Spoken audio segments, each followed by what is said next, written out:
What the hell is wrong with this guy? I swear. Jeez, we live finally. Let me just wait for loads of people to join the live so you can have a lit discussion. Yeah, obviously, like I said, I wanted to live stream more often because I've been forgetting to live stream with every 1,000 subscribers I gain, because I wanted to do one for like 1k subs, 2k subs, 3k, 4k, 5k type thing, but I kind of fell off, so now I'm back on the grind.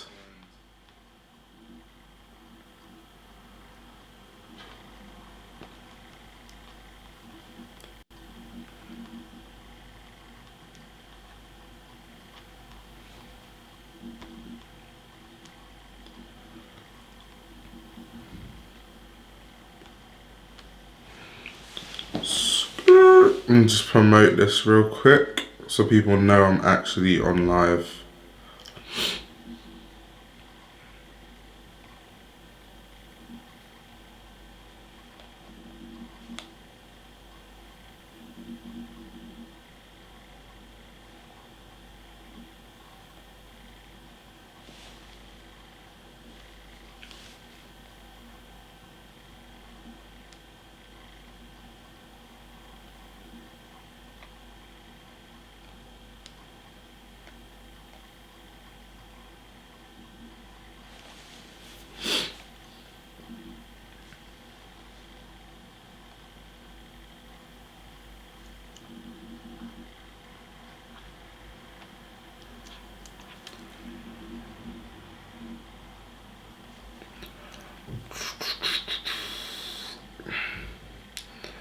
Yo, what's up? What's up? What's up? Welcome to the live.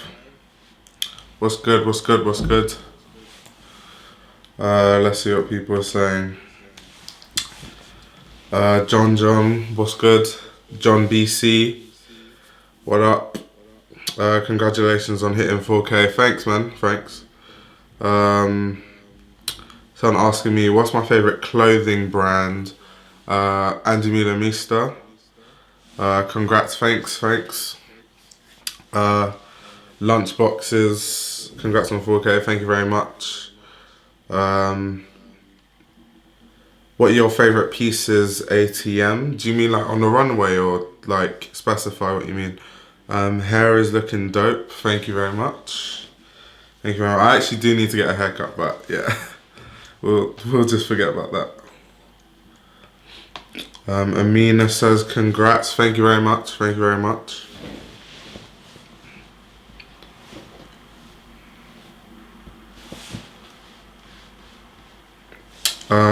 Man like Leighton, thank you very much, thank you very much.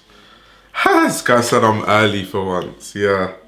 Funny enough, I'm early for once as well. Normally, I say the live stream's at 11 and then it doesn't happen until like 11:45 because I just can't figure stuff out. But I think now I finally know how to work everything. Let's see. Pieces that I own. Funny enough, what I always say is, like, in terms of clothing that I own, my favorite is my Y3 jacket, because that was when I first got into fashion. So that was like the first thing I bought when I first like got into fashion. Let's see.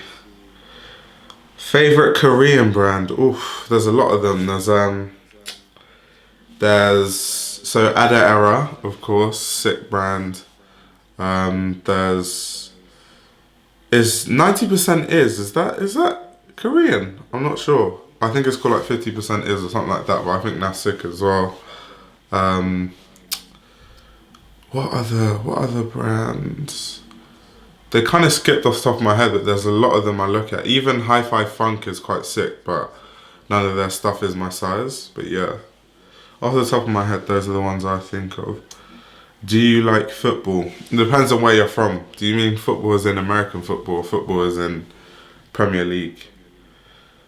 You should do a lookbook. Yeah, I always tell people I can't really be doing lookbooks and styling videos because one, I have no one to film me, and then two, my style is boring. All I wear is black stuff. Let's see. Any favorite jewelry pieces? Me personally, I am kind of like a minimalist. I don't have much jewelry. Literally, all my jewelry is, so I have this ring, this necklace, and then two other Margiela rings that I'm not wearing now, and that's it. I don't have much jewelry at all. Um, let's see what Vast Emptiness is saying. You know what? I think I've seen that brand around, but I need to check it out. If they've got an Instagram, I can check it out now, actually. Alec, you didn't miss anything. I literally just got on live like 5 minutes ago. European football, obviously, bro. I grew up in London. Of course, I like European football. Where I lived, the closest football teams to me in London were like Charlton and Millwall. When I was younger, Charlton was actually in the Premier League, but so I'm a Chelsea fan, but like that isn't the closest team to me. But when Charlton left the Premier League, that was the closest Premier League team to me. Have you ever thought of starting your own clothing brand? Yeah. I always tell people I want to start a brand, but I don't have the means to. And because I'm not like a trained designer or anything, the only way I could possibly get by is if I make it about the materials and stuff like that. And with that sort of stuff anyway, that's going to need a lot of investment. So when I can afford to make a brand, I'll make a brand, because I'm not, if I want to do something, I want to do it properly. So I'm not just going to make some like print on blanks type brand. Let's see. 4K subs. Congrats, you deserve it. Happy for you. Thank you very much, man. Anderson Bell is another Korean brand. Check it out. Alright, that's pretty sick.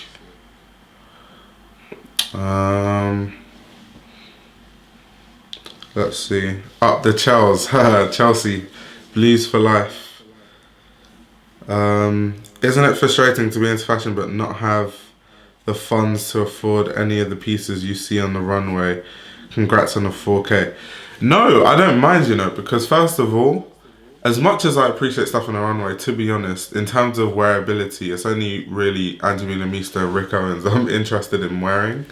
But I feel like people who aren't rich, who are so interested in fashion and they can't afford like pieces on the runway, when they grow older and they can finally afford it, they cherish the pieces more, and they also you find that people like that have better taste, whereas people who are rich don't really like ever go through that time of like really wanting this piece and not being able to get it. So that's why most rich people just buy LV and Gucci and all that trash.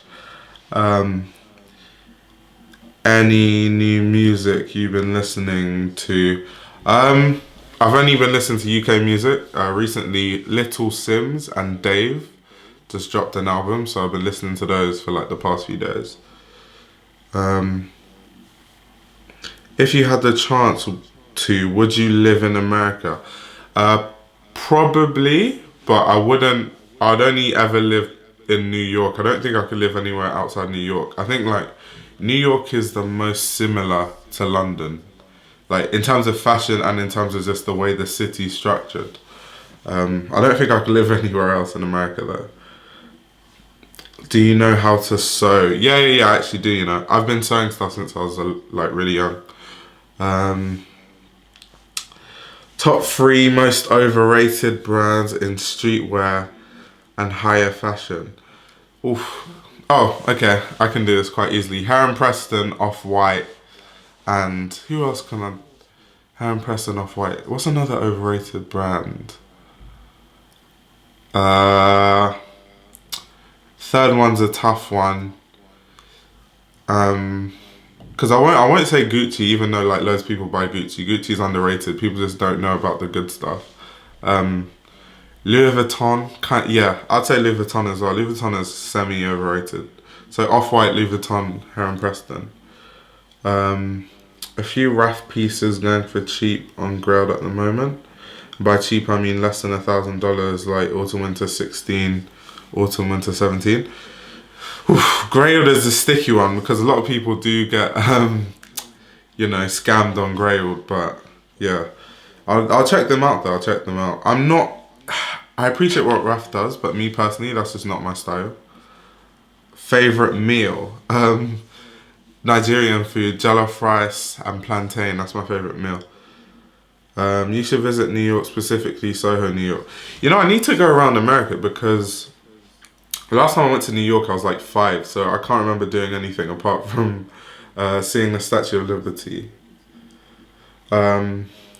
Yeah, even when I went to America 2 summers ago, I didn't actually go to New York. I went to LA, I went to San Francisco, I went to Arizona, I went to Las Vegas, and there's one other place I went to. But yeah, definitely need to hit up New York. This guy said plantain team. Plantain. Fam, plantain is the nicest thing on this earth. I'm not sure I'd like LA because I've been there. I went there 2 years ago, and the fashion scene was just the most frustrating thing ever. And everyone's so pretentious. Like, not too sure about LA. I'd hate to live in the US. You have to drive everywhere. You can barely walk places. Yeah, that's something I really struggle with. Something I really struggle with.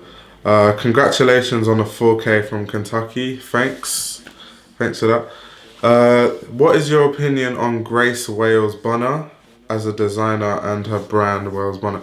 Wales Bonner, sick designer. Obviously, you got to rep the UK designers. Obviously, she's also a black designer, and other people always talk about black designers and all they're mentioning is Virgil Abloh, like no one else exists. Wales Bonner, I really like her clothes. It's very classical, but at the same time, she does a lot of interesting things. I really rate her brand. And I think Wales Bonner is very underrated. Let's see. LA is overrated as hell. Yeah, for sure. I don't get why these guys are so hyped about LA. Like, there is nothing there. Have you heard of Iris Van Herpen? Yeah, I know who Iris Van Herpen is. Yeah, her haute couture is just mad. And it's always like this like futuristic technological stuff. Like, I don't know how to describe it, but I'm sure you get what I mean. Yeah, Iris Van Herpen is sick. Worked with McQueen, so sick, yeah.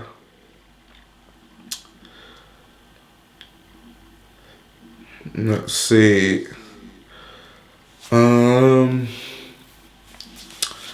Was it Bonner who was ripped off by Machino?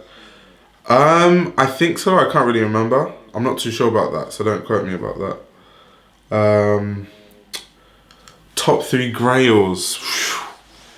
Oof, that's a tough one.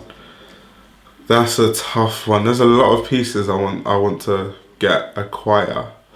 Okay, let me not say grails because there's too many, but okay, on my phone I have a list of things I need to cop. So let's see what's on that list. So on this list, I want to get a pair of Margiela Gats, another pair of Yeezy Season 3 military boots. I want to get a specific Prada knit, Kiko Kostadinov A6 sneakers, and an Andy Milamista blazer. So yeah, that's what's on my list to buy. So there we go. The newspaper stuff. Who is your favorite black designer? I'll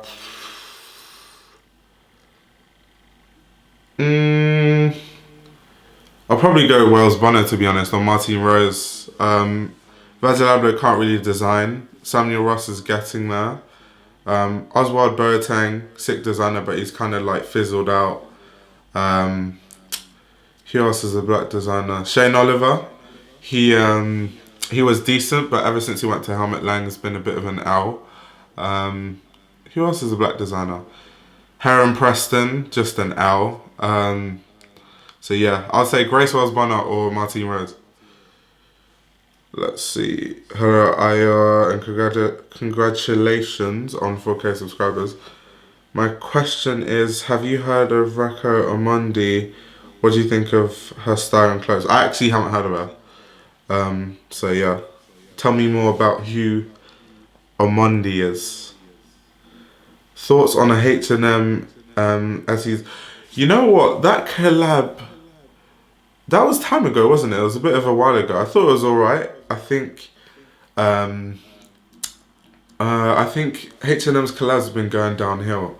I can't remember, years back they had some crazy collabs. They had H&M Alexander Wang, they had H&M Isabel Marant, they had H&M Balmain, and all of a sudden now they're like collabing with Erdem. Was that?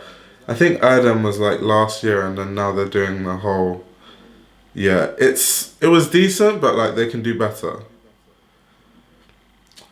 A Cold War or a Leaks? A Leaks. Derek says, "What's good? Yo, what's up?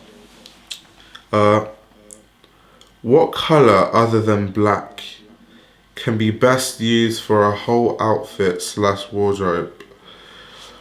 Oof, there's not really any color other than black you can just have to fill a wardrobe, because your like base colors or your colors that would go with everything are your navies, your blacks, your grays, your whites, and maybe a green, like a dark like khaki green. But for the most part you can't really wear all white, can you? You can't really wear all grey, it's just gonna look a bit you can't really wear all navy. Actually, navy you might be able to get away with it. So if not black, then navy. What's he saying? You should check out this YouTuber TJR to see how New York fashion is. Yeah, I'm actually subscribed to TJR. I've known him since there was that what's it, PAQ, best dressed YouTuber. That's how I found out about him. Do you support Ian Connor and the V-Lone clan? No, they're all trash. Yeah, the Margiela H&M was legit sick. Yeah, they've had such sick collabs. I don't know what happened. What did you think of the Martine Rose Air Monarchs? I like them as a collector's item, but pretty unwearable. I don't think they're unwearable at all. I think people are overreacting. I've seen so many people style them nicely. At first, they look like trash and like just tumors on like Air Monarchs, as people said, but when you actually look at the shoe, you actually, especially the black colorway in my opinion, like you can definitely style them easily. I don't know why people think they're unwearable. Let's see, top 3 best dressed on YouTube. That's a tough one. I'd say Sanjeev, Avery, Gear Toward Gear, and probably Alec, who's an up and coming YouTuber as well. I'll say those 3. Sanj, Avery, Alec, yeah. Let's see. Opinions on JW Anderson Uniqlo's most recent collection. It was okay. It was okay. Have you ever had a hard time finding friends slash like-minded people as a black man within the fashion industry? I think if I grew up somewhere else, maybe I wouldn't have that problem. But yeah, I definitely have that problem because where I grew up in London, Lewisham, is very, like, everyone's just an alpha male type. No one cares about fashion. Like, everyone's just trying to be hard, or act gangster or whatever. Everyone's just trying to be gangster. So yeah, I don't really. Why do I have to have black friends that are into fashion? Like, or most of my friends who are into fashion aren't black anyway. Like, I don't see why they have to be black. Like, yeah. Do you own a CCP piece? No, I don't. Hopefully I will at some point. It's just I can't justify the cost of a CCP piece right now because if I'm gonna buy CCP, I'll just rather buy Angelina Misto at this point. So. Since V-Lone has been cancelled in the fashion industry, why is it still active in the rap game? I absolutely despise V-Lone, but every time I listen to Carti or, Tracy, they always mention V-Lone. I don't know, it's because obviously V-Lone is associated with ASAP Mob, because by ASAP Bari, So I guess it's just a thing that rappers think is their own. Gusher is coming out with a new line soon. I think I saw that actually in an article somewhere. Um, Favorite Jordan models.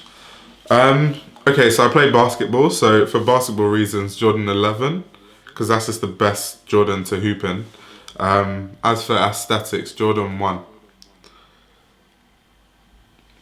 Um, Moncler, Maya Puffer, or Givenchy sweatshirt. It depends on what Givenchy sweatshirt we're talking about in particular. So I go Moncler. Um, no man, top three are without a doubt Blake, Linda, Blazing, Darian, Harrison, Neville. This guy, oh my days. What did you think about the stuff Raf did at Calvin Klein? I feel like Raf's stuff at Calvin Klein was amazing. I think it was a great take. I think a lot of before he went to CK, I think people were kind of starting to forget about Raf, kind of. And all the work he did at CK was amazing. And obviously, we all know how that ended. It didn't end too well because of finances, but I feel like Calvin Klein just weren't being patient enough. You can't expect to be a brand that isn't really known for being on a runway and like being big in high fashion to in 3 years just overtake like the likes of Gucci and Louis Vuitton and stuff. It was quite stupid to think that. I think if they gave him like 5, 6, 7 years, then they would have started to see a profit. But that's what happens when you have execs who don't really know too much about fashion calling the shots. They stab themselves in the back. Hopefully, Raf can go to. Let me see what brands don't have anyone. Maybe like a Chanel, maybe. Although Raf's style and Chanel, not too sure how that's going to work. But then that's what I said before he went to Calvin Klein. You only hear Carti and Uzi because that's their friend's brand. Yeah, exactly. No other rappers rock that shit. It's not 2016 no more. Yeah, exactly. That's what I said. Let's see. Favorite collection from Rick. Oof. That's a bit of a deep question, mate. I can't even give you an answer to that. I don't have a favorite Rick collection. Tips on starting a YouTube channel. I think before you even start a YouTube channel, this is a master tip. Just go and learn stuff about YouTube, as in how to make your videos rank, how to get your videos seen, how to get your videos recommended. Because the mistake I made when I was on YouTube for like years before I made this channel, I didn't do any of that research, and I was like spending hours and hours on making quote unquote good content, but no one was seeing it. So it was like, what's the point? So I think it's more beneficial to actually learn how YouTube works before you even start a video. So yeah, that's the best advice I can give you. Favorite movie, Get Out, the horror movie Get Out. Not sure if you've seen that. Opinions on Hood by Air. Read an article in Essence that Shane is coming back. Yeah, he is. Hood by Air is really sick. That was when Shane Oliver was at his peak, and he kind of dipped when he went to Helmet Lang. So hopefully he can just leave Helmet Lang completely and let a designer that's actually going to do some good work there, like maybe Raf, go there. And he should go back to Hood by Air and just do what he does best. Do you still wear black in the summer? Yeah, unfortunately I do. I'm sorry. I wear black all summer. I sweat. I sweat with pride in my black clothes. Come to Houston. I've never actually been to Houston, so that would be a shout. Next time I'm in America. Did you know that back in the day, Kanye wanted to intern for Walter Van Beirendonk? That's crazy. To be honest, I think Kanye's clothes are underrated because it's Kanye.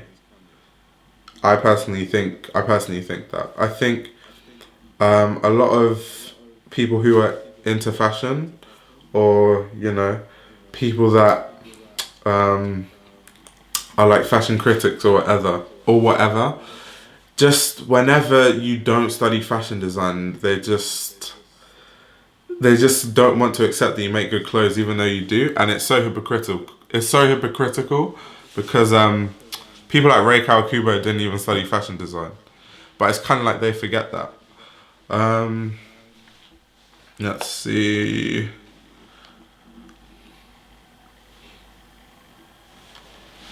By the way, if I answer your questions late, the questions actually come like a couple minutes after people send them. I think there's like a delay or something. I don't know.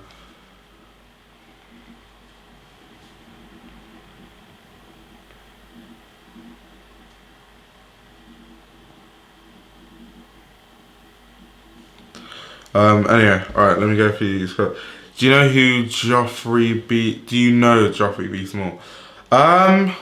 Don't really know too much about Joffrey, but from what I know, is Joffrey an American designer? I think so. I don't really know too much about Joffrey, to be honest, but I know that he's an American designer.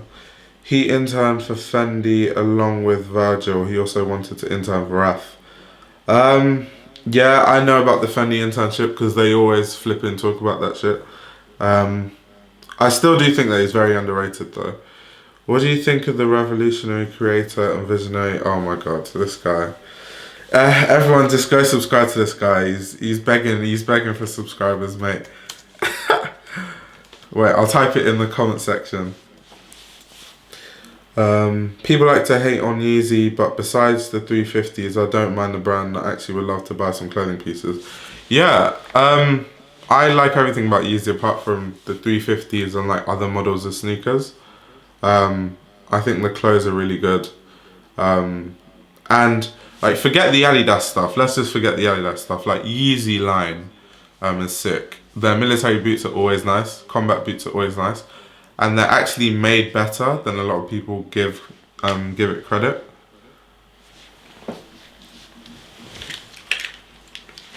Fast fashion. What are your thoughts on fast fashion?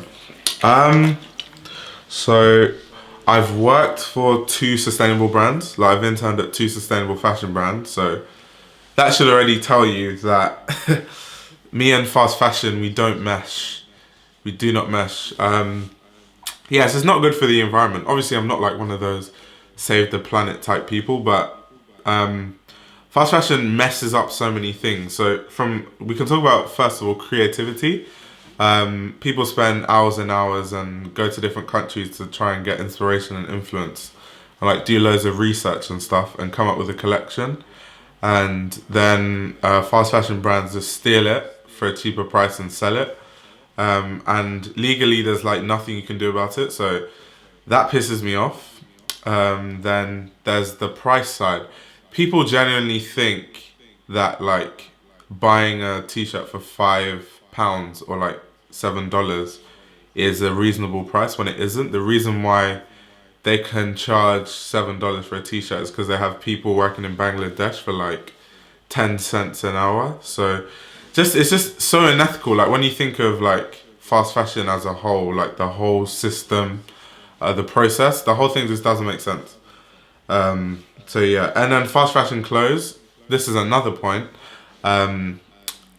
If you actually want to save money, you're better off not buying fast fashion, because if you buy high-end, high-quality clothes, not only when you're tired of wearing it can you sell it for a little bit less, the same price or more, you're also not like throwing clothes away because someone else is going to have a use for it, and you get your cost per wear, because you could either buy a really high-quality black t-shirt and that could last you 10 years, or you buy a crap fast fashion t-shirt that maybe lasts you a couple of months, and then within that space of the same 10 years, you would actually end up spending more than if you just bought one high quality piece.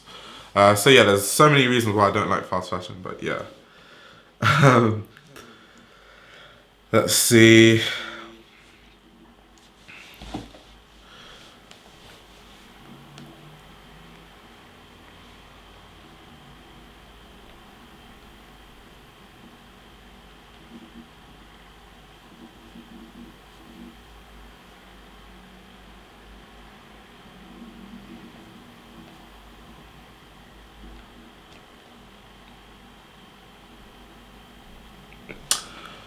Waiting for the comments to come through.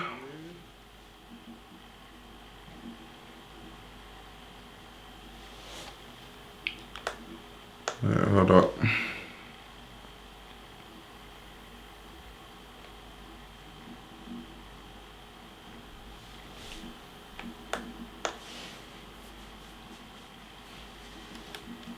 There's quite a lot of people on this live actually, like 22 people. This is huge. Normally it's like 10 people.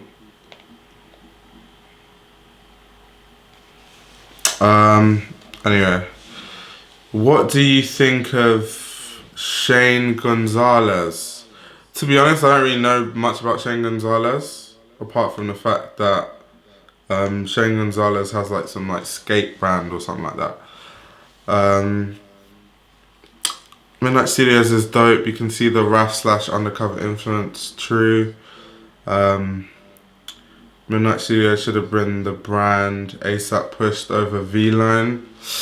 Midnight Studios is okay, but it's not that good. Like, it's not that good. Yeah, Shane is a real designer. Fast fashion clothes have the worst quality. Very true. What are some examples of good quality basic t-shirts that are relatively affordable? So, out of all the fast fashion brands, the most high quality bet is Uniqlo. And if you're not going fast fashion, it's a grey area. You just have to go into the store and feel it. Because I would say Acne Studios, but Acne Studios make so many different types of t-shirts, so many different materials.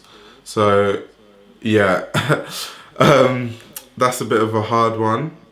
Personally, I get some of my basic tees from Acne, and I've gotten my others in the past from Uniqlo. But yeah, I try to keep my fast fashion purchases to a minimum. But Uniqlo do make really high quality t-shirts. I think with that, just go Uniqlo. Don't go high end. What's he saying? I agree. Man like Ayo, yo, what's up? Man like Ayo. How's the recovery going? Yo, my recovery's going well. How has your views on fashion changed from when you were a teenager? Your personal style. Okay, so starting with views. When I first got into fashion, all my fashion knowledge came from reading magazines, because that's how I got interested in fashion. I was reading Vogue, ID, Dazed. So my style is basically from what I saw in magazines and like the tiny articles that I read about designers, and I'd look up who's this designer, what have they done, blah blah blah. And then I think when I got into kind of like adulthood, I started to realize like magazines, they're under pressure to like push articles. So a lot of the time they make stuff up or like over exaggerate things. And because of that, now I just do all the research by myself, like no magazines anymore. I still read them, but that's not where I get my research from. So that then led me to just finding a designer that really spoke to me, which is Andy Milamista. And now my style has gone from me just wearing any piece, like any brand, to just being loyal to like a few brands and then respecting everyone else. At the end of the day, fit is king. ASAP Rocky wore fast fashion to the Met Gala one year and no one batted an eye. It's all about fit / tailoring. Yeah, for sure. Like, obviously, I'm not saying don't wear fast fashion. I'm just saying that's the problem I have with it. Do you sell stuff on Depop or Grailed? Not really. Most of the stuff I buy is because I want to wear it and keep it. So, not really. What are some coveted grails that people tend to overhype? There's so many of them. Let me think. So the first one is the Raf Simons New York sweater. Like, that thing is just so overrated. Like, yes, it's a good cut, but like people act like that jumper is like the best thing since sliced bread. Like, people need to chill out. What other coveted Grail, the people overhype. Archive Helmet Lang, like it's good, but like the way people act is just like, oh my god. Those are the ones, but I think that Raf Simons New York NY jumper in particular is just, mate. Thoughts on Arc'teryx and other high-end performance jackets being wavy in streetwear? Arc'teryx is actually sick. It actually does work. It's not like one of those gimmicky brands that claims to be performance wear and it actually isn't performance, because the people that design it are hikers themselves.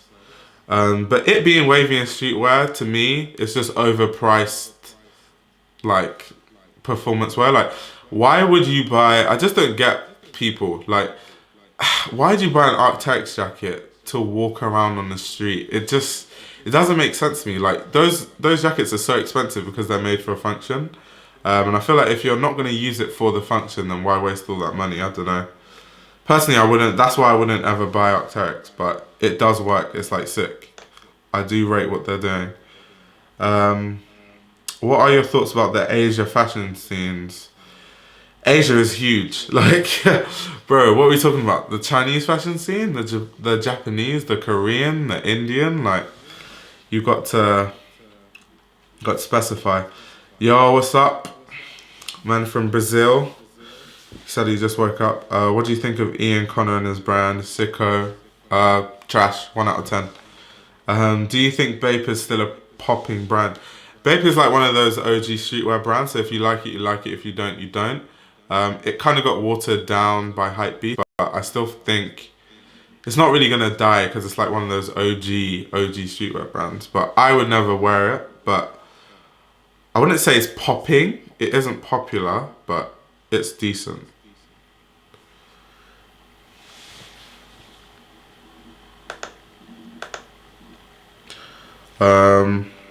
Let's see. Is it just me or does this thing keep freezing? Anyway. Who is your greatest inspiration? What are we talking about when you're asking me who my favorite inspiration is? Fashion inspiration. Inspirations.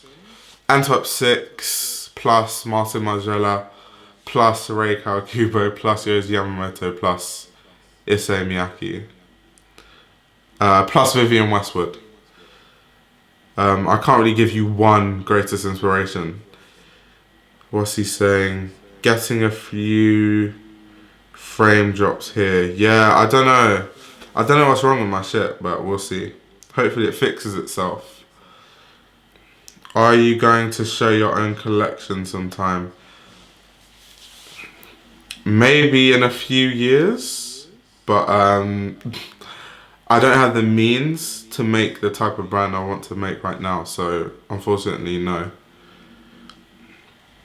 The I Love Tokyo sweater is better than the I Love NY sweater when it comes to that RAF piece. Yeah, but the NY one's just the one that's hyped. Thoughts on the creative directors at Jill Sander and their latest collections? Oof, that's a tough one. What's this? I've forgotten this guy's name who took over after Jill Sander herself and flopped. I think they've been doing a really good job, and I think they've in their recent collection, especially the last one I saw actually a couple of weeks back, they're doing a good way of portraying Jill Sander, what Jill Sander stood for, but at the same time showing a bit of their aesthetic. I'm still trying to remember this person's name because I wanted to compare them to the person who designed Jill Sander after Jill Sander stopped, because he tried to do the same thing but I didn't do it right. That's why I want to give that comparison. What's been the key driver behind your transformation since sixth form? What do you mean in terms of transformation? Like in terms of me as a person or in terms of me and fashion? Yeah, you love them. Okay, yeah. Jill Sander is sick. Jill Sander is sick. I feel like if you liked Phoebe Philo Celine, just go to Jill Sander. Just flock to Jill Sander. What do you think of Errolson Hugh and his work with Acronym? Nike Lab, ACG, Stone Island, Shadow Project. It's quite some sick shit. Um, I don't know. With acronym, it's good. What he did with Nightclub is good, but there's a small part of me that just thinks it's overrated. It's just I don't know. Acronym is one of those brands. It's sick. I respect it, but like when you have certain people saying it's like God level, then everyone starts to put it on this like pedestal it doesn't deserve to be on. But what he did with Nightclub ACG, some sick stuff. I really like his stuff with Shadow Project though. And a lot of people sleep on Stone Island because here in England at least, it's associated with like football hooligans and stuff like that. Wait, Japan. What, the Japanese fashion scene? Japanese fashion scene is crazy, bro. I saw some of the Helmut Lang military vests selling for stupid money recently, like 10,000. Yeah, bro, it doesn't make sense.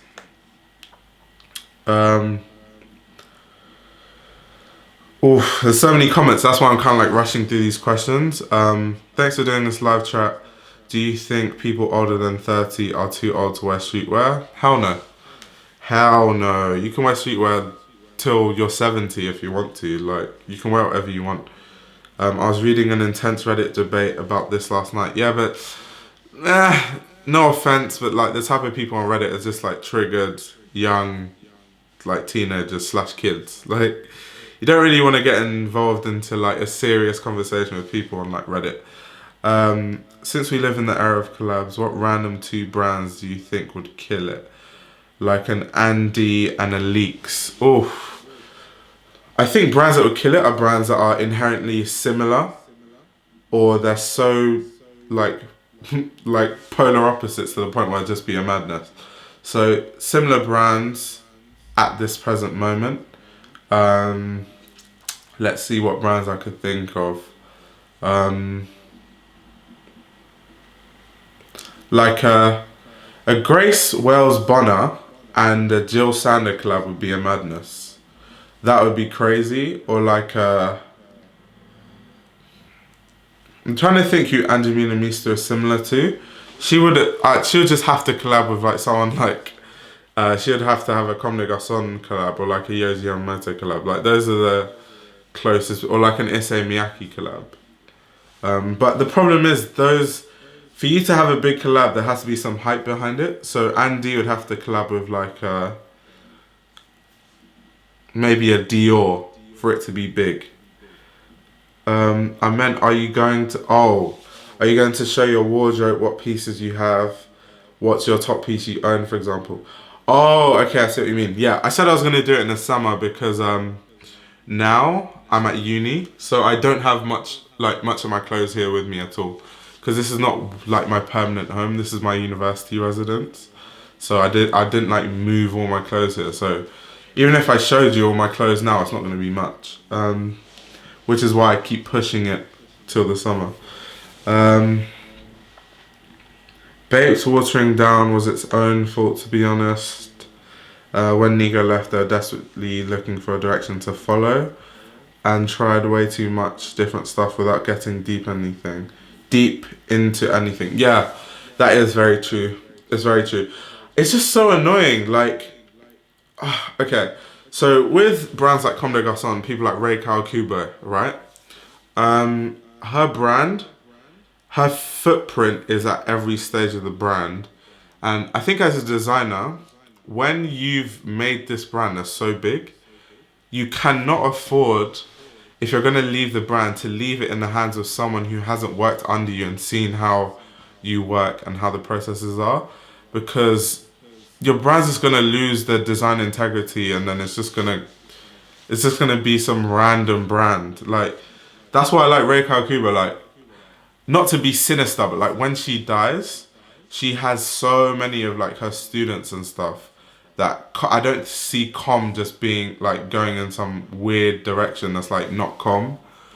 So with Bape, yeah, I think that was Nigo's problem. He should have had some people who were like his apprentices, who followed him everywhere, did everything under what he did, and then when he left, they would have just been able to take over and like continue what he does with their own twist on it. That's why what's this brand is doing so well. Angie Milamisa is doing so well because Sebastian Munier has a lot of knowledge about Belgian fashion. So when he came in to take over from Angie Milamista, it made sense. So I think that goes to every single brand actually. No, good point. Thanks again. Keep up the good work. Yeah, about the Reddit stuff. What are your thoughts on Hiroshi Fujiwara / Fragment and all he's done for streetwear over the years? Hiroshi Fujiwara is an icon. I know what he's done for streetwear, but I need to take a deep dive into what he's done. To be fair, I can't really give you too many thoughts on Hiroshi's impact, because at this moment I just know what he's done kind of. I don't know like how he came up and stuff like that. I just know some of his work. The reason a lot of archive pieces go for so much is because a lot of collectors are going to a bid war to find stuff they can rent to celebs. A 10k Ralph Parker pays for itself in rent, trust me. Yeah, I can imagine. I can believe that. If you rented a Ralph Parker to ASAP Rocky for some music video, probably pay $5,000, and that's just to rent it. So yeah, that's a good point. So maybe archive fashion is a huge investment, and you just rent it out to like celebs and influencers when they go to fashion week and stuff. You look and sound like Kele from Block Party. I don't even know what that is. Wait, Kele from Block Party. See who the hell this guy is. Well, this guy seems to have dreads, so I'm not too sure I look like him, but I'm not too sure about that. That's jokes. Let's see anyway, let's see what people say. How do you feel about Sarah Burton's latest collection for McQueen?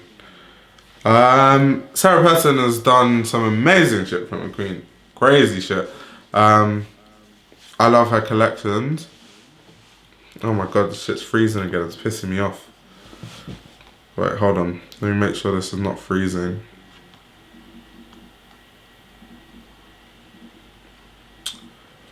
Alright. So, I was talking about Sarah Burton, wasn't I? Yeah, Sarah Burton's collections for Alexander McQueen have been amazing across the board from the get-go. She's been very true to what Alexander McQueen is. I think if she wants to continue this Alexander McQueen aura, I think she needs to be a bit more, not controversial, but I don't know what the word is, but I feel like a lot of Alexander McQueen collections that Sarah Burton makes go under the radar, and I'm not sure why. I think because when Alexander McQueen was designing, he was a big personality. Like, everything he did, everything was talked about. The shows were mad spectacles. I just think the aura isn't there with Sarah Burton in that respect. But in terms of design elements and stuff like that, her collections for McQueen have been amazing. So yeah, that's my thoughts on Sarah Burton. She's one of those people that her collections just get swept under the rug. How do you feel of everyone on Instagram dressing the same? It pisses me off. It's a piss take. Instagram is probably the most frustrating place for fashion. I don't get why everyone dresses the same. I just don't get it. I don't get it. Like, when I refresh my Explore page, I can assure you that out of the pictures on the grid, there's going to be one outfit with, 50% of the outfits will have triple S's. There's going to be a couple with at least a Balenciaga hoodie or a Balenciaga sweatshirt. Let's see, what else is trendy? There's going to be someone wearing some sort of Louis Vuitton bag or Gucci bag or a Gucci belt. And that's just all I see 24/7 on Instagram. I just feel like those accounts just need to be banned. No, I'm joking, I'm fooling around, but like, on a more serious note, I don't rate anyone that dresses generically. So yeah, that's my thoughts. There are people who dress individually. Sanjeev, Avery, Alec, Alayli May. There's so many people that have individual style, but for the most part, yeah. Instagram, in terms of outfits, is a mess. If you could only wear 3 designers, which ones would they be? 3 designers. I would go Andy Milamista, obviously. I would go Andy Milamista. See, because if I can only wear 3 designers, I have to go safe. So I'll go Andy Milamista, which is like kind of out there. Then I'll go for 2 safe designers. So maybe like Dior. So Andy Milamista, Dior, and maybe, I don't know, maybe I'm trying to think of a safe brand. Acne Studios is very safe. So I'll go Acne, Andy Milamista, and Dior. If I could only wear 3 designers till the end of time.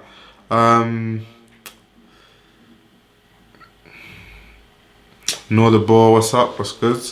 What are your favourite video games? Oh, what were your favourite video games when I was growing up? So many games. Crash Bash, that was PS1 days. If we're talking PS2 days, NBA Live, FIFA, Call of Duty, Battlefield, Metal Gear Solid, Rainbow Six, Splinter Cell, Need for Speed. Need for Speed is like, no one talks about Need for Speed now, but like when I was younger, Need for Speed was the shit. Yeah, those are the games that come off the top of my head. White Gucci mask on Thugger. Oh my god. When did you know you had a passion for fashion? When I spent loads of hours just reading about fashion and just spending all my money on fashion magazines. When I release my Yakubu short for this track, will you be a feature for a $5 and some more? Yo, no problem, G. Thug actually wore all 3 colorways. Actually educated individual. Nah. There we go. So Sarah Burton's collections probably need more shock value. Creating collections from sensitive or taboo topics / events. Yeah, that would be more McQueen. So what I think with Sarah Burton, like the way she designs, aesthetically is obviously very McQueen, very gothic. That aesthetic is very there. But there's just no shock value. So it's just very good clothes without the kind of like hype that McQueen used to make when he was designing. So yeah, that's my opinion on Sarah Burton. But yeah, you literally said what I was trying to say. They need more shock value, creating collections from sensitive or taboo topics. Unpopular opinion with any of today's favourite brands. Okay, so unpopular opinions. 1, Helmut Lang is just garbage. I know Helmut Lang because Helmut Lang is considered in such high regard. Especially when Helmut Lang was designing for Helmut Lang. But ever since Shane Oliver got there, they've been doing collections like the Taxi collection. Like, come on. That stuff was like hideous. And it's almost like Helmut Lang is the new Gucci, where Helmut Lang made these horrific Uniqlo quality jumpers with like this like box logo helmet on it. And those pieces I think look horrific. And like those are the helmet pieces that everyone buys for some weird reason. Helmut Lang is just garbage. And I know that pisses people, like if they hear me say that, they'll be pissed off, but I don't care. Helmut Lang is just not the one right now. What other unpopular fashion opinions do I have? I think that's my main one. Like off the top of my head, is just Helmet Lang is just not doing it for me right now. All I see on my timeline is people trying to dress like a skater or 90s vintage style. You're lucky because I need to see something different from Triple S's. Like, I'm even going to do this now. Let me go on my Instagram and go on my explore page and see what fits come up. Let's see. I kid you not. Someone's going to be wearing a Triple S. I kid you flipping not. Oh my god. Yo. I'm not sure if you can see this, but this is literally the first thing that was on my explore page. I don't make these things up. Let me look for the first fit. Okay, so the first fit, someone's wearing Raf Detroit sneakers and like a bunch of other shit. Yeah, I'm tired of it. Mate. Let's see. Yes, we all on Instagram. My Balenciaga, Triple S, Gucci belt, and LV bag. My feed, only trendy streetwear fits with neon. Young Thug knew people would get pissy and scream blackface at the mask, so he wore the black one and then wore the other two. So is the white. That's facts. That's facts. The whole blackface thing though is. I know I made a video on it, but it's like I think people are overreacting though. McQueen had a dark side of thinking in his collection. He shocked people with real life issues. Yeah, I agree. I think Sarah Burton, she's just missing that. I don't know what the word is, but there's like an oomph she's missing. And when she finds that, McQueen is going to be like back on top. For sure. Would you still wear Gosha? I still wear Gosha till now. I don't even care. Thug the only one doing this kind of stuff on the mainstream. Yeah, it's sad because a lot of people that don't really look into fashion much, especially like a lot of black people who get triggered really quickly, just boycott him and call him an Uncle Tom and all sorts of trash. No,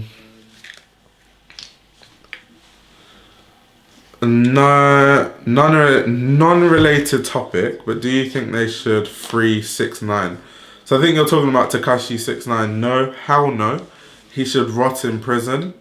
I'm not sure how many people know what he did, but basically this guy, he has people that like respect him and gangsters that would do anything for him. So he's basically told these gangsters to go and I think kill someone for him. They've killed someone for him and they've all been arrested together for this murder. And he's essentially snitched and cooperated with the FBI against all the people that he told to kill someone in the first place. It's just crazy. I feel like Tekashi 6ix9ine should rot in jail. Sick person. How do you get an internship at a fashion brand? What qualifications do you need for it? I would really answer this question, but it's such a long story on how I personally got mine because I didn't have any qualifications. I got mine all by luck. So yeah, I think I made a video on it. So yeah. Boycotting is just true virtue signaling these days. Can't even speak English anymore. Yeah, it's just people, especially in fashion, love to virtue signal. It's amazing, bro. It's just crazy. Here in New York, all you hear people saying is free 6ix9ine. That's because it's just trendy, isn't it? Free 6ix9ine, free whoever. That's just, yeah. Those type of things trend. But I hope he stays in prison. Like, yeah, I hope he's just the troublemaker and he's a snitch. Like, how can you... yo, I don't even want to get into Tekashi 6ix9ine.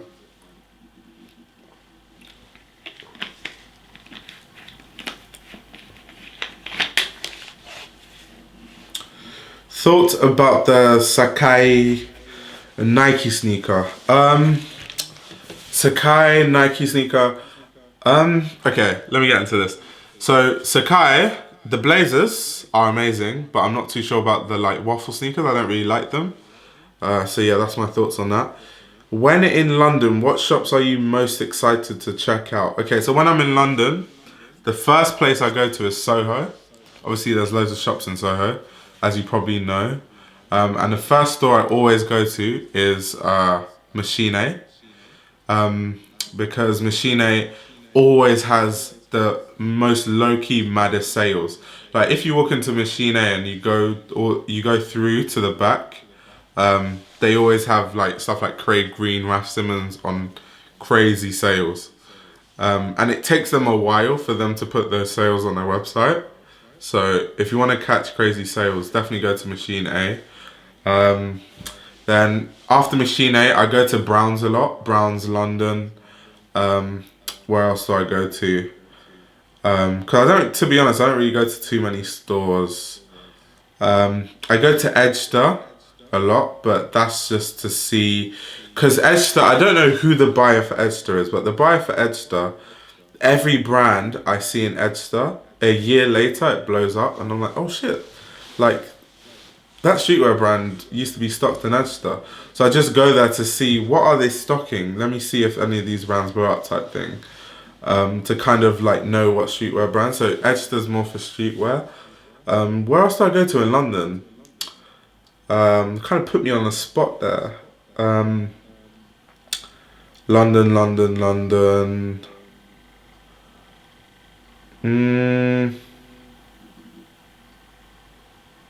Dover Street Market, how could I forget? Dover Street Market is like part of Soho anyway. So like how I do it is I walk to Machine, then I walk to, there's like a big magazine shop. It's like on Carnaby Street. Is that it? Carnaby Street? Yeah. And then from there I go to Dover Street Market.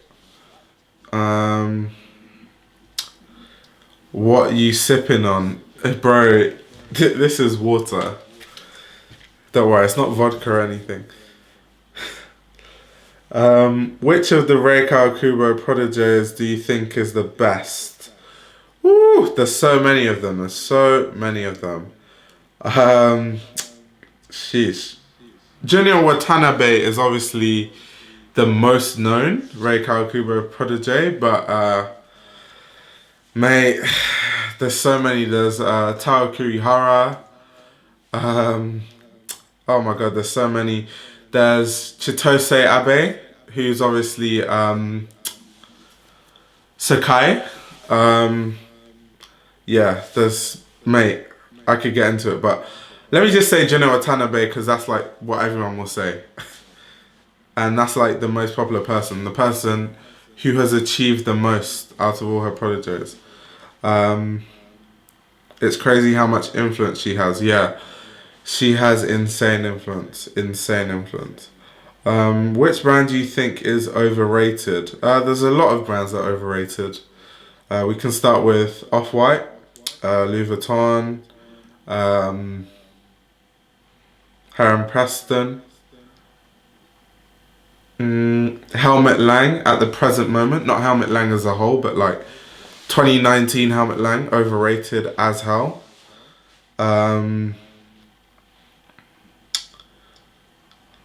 Let's see what else. What other brands are overrated? Apart from that, there aren't too many. Okay, Moncler.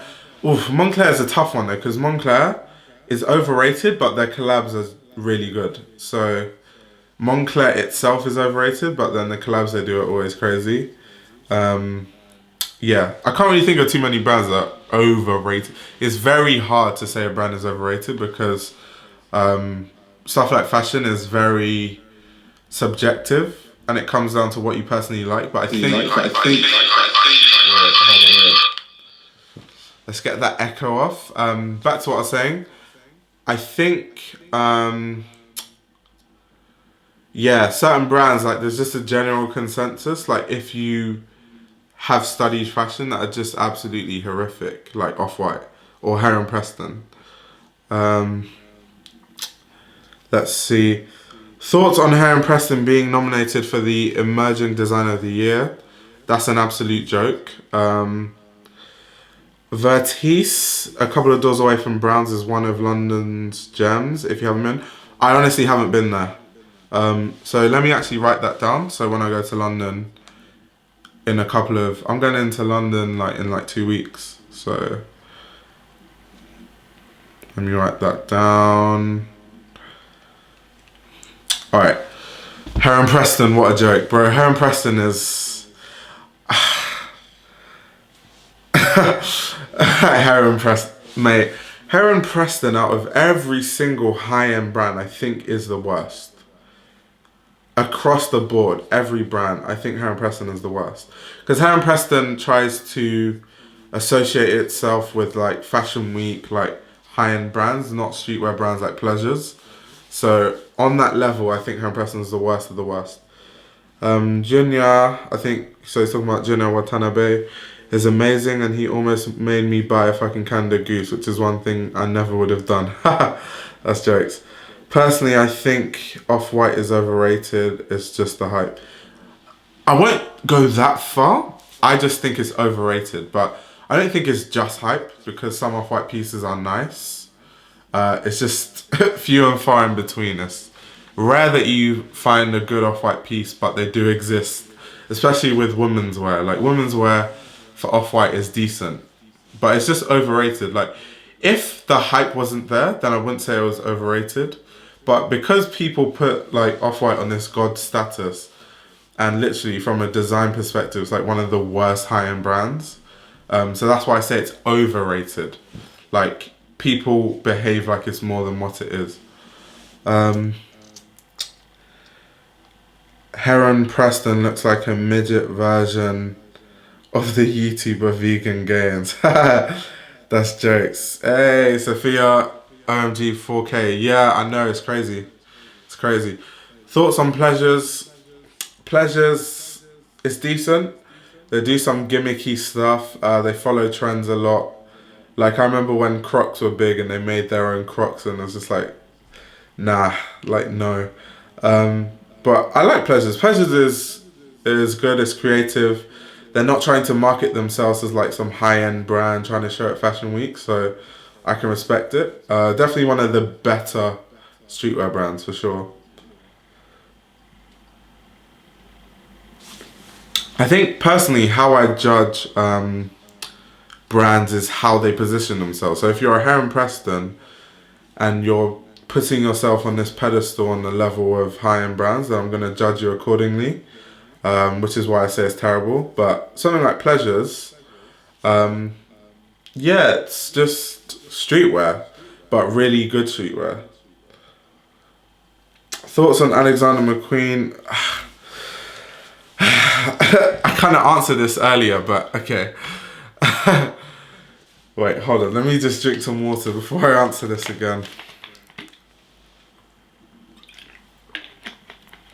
So Alexander McQueen. Alexander McQueen's amazing. We can start talking about Alexander McQueen from when Alexander McQueen himself was designing. Crazy, crazy stuff. Now, obviously, with Sarah Burton, I was saying earlier that Alexander McQueen has kind of been very under the radar because Sarah Burton isn't, not necessarily controversial, but she doesn't have that ick factor, and she doesn't design based on really controversial stuff that gets people talking. But she's a really good designer, and obviously that means I do love Alexander McQueen. I think Alexander McQueen collections are amazing. It pisses me off how like the view of Alexander McQueen is like skull rings and like platform sneakers. It's like it's just, yeah, frustrating. Comme des Garçons or Undercover? Oh my god, don't joke with me. Comme des Garçons. I don't even know why you asked me that question, bro. Comme des Garçons is like a million times better than Undercover. I'm sorry. Thoughts on Japanese girls going to the dentist and asking their doctors to correct their cane? What? Bro, Japan is strange. Like, the things you tell me about Japan. So you've got the subculture of people wearing braces to look young. Then you've got those people who have like the extra eyeballs, and now you've got people messing up their teeth, like crooking their canines. What the hell? That is weird. Japanese people are very interesting, but what I can say is at least they express themselves.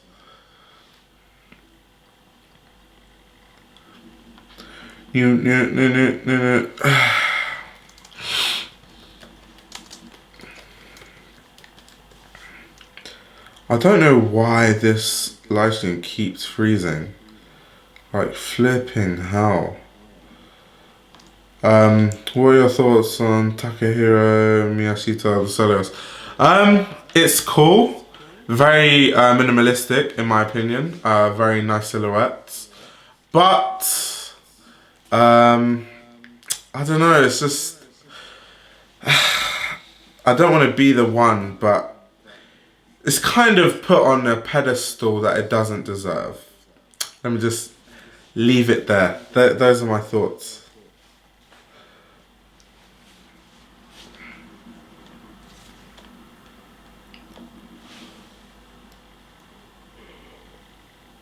This is a very full live stream. This must be what it's like when you start gaining subscribers and you live stream. What are you studying at uni? Chemical engineering. I think it's because a famous idol had crooked teeth back in the day. I'm still looking into it. That's crazy. So because a famous person had crooked teeth, now everyone's just getting crooked teeth. Do you think going to a fashion college is worth it? It depends on what you're studying at a fashion college. If you're studying fashion marketing, then you're wasting your time, in my opinion. But if you're going to go study something like fashion design, then yeah. Any unpopular opinions? I kind of said this earlier, but I said Helmut Lang. Not as a whole, because I know people start to get triggered, but Helmut Lang 2018, 2019 is horrific. Huge left turn from crazy how Takahiro changed up like that, in my opinion. Yeah, it's crazy, bro. What's your favorite series, TV series or movies that have great outfits in it? Probably Peaky Blinders. I'm not sure how many people know about Peaky Blinders, but I like the kind of like style and aesthetic of the way they dress in that show. Recently took an interest in fashion. I enjoy your videos. Good stuff, bro. Thank you very much. Matrix fashion is the best. Is someone going to ask me about Alexander McQueen again? Oh my god, I literally just talked about it. So many people seem to love Alexander McQueen. I don't want to give my thoughts about Alexander McQueen because 2 people have asked me the same question, but Comme des Garçons, I'm actually releasing a video on Rei Kawakubo hopefully within the next 3 days, so just wait for that video. To give you a sneak peek actually, I'm going on a deep dive into the whole Comme des Garçons empire because no one has done it on YouTube. So I'm just gonna talk about everything about Comme des Garçons. So there we go. You can get my thoughts in a couple of days. Why do you think fashion marketing is a waste of time? I want to go for fashion designing.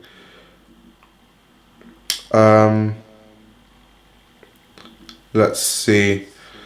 Fashion marketing is just like, marketing is just something you can learn so easily on your own, whereas fashion design isn't something you can learn so easily on your own.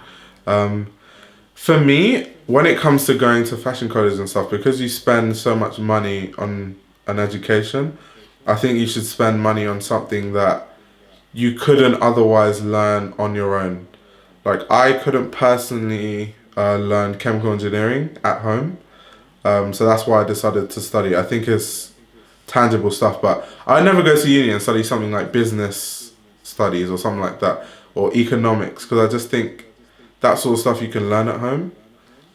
So yeah, that's why I would only suggest, if you're going to fashion college, study design. Let's see. Man, this live is going on usually fast. Bad day to be dropping frames. Yeah, bro, I don't know what is wrong. I don't know what's wrong.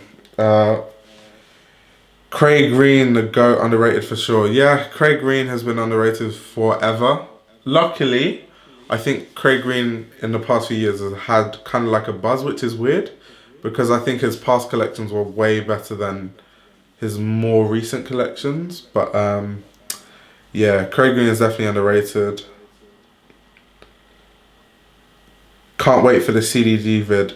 Bro, it's not going to be one vid. It's going to be like 20 videos. So because Comme des Garçons is such, like talking about Comme des Garçons is so broad. So I'd have to talk about Ray Kubo. That would be one video, let's say.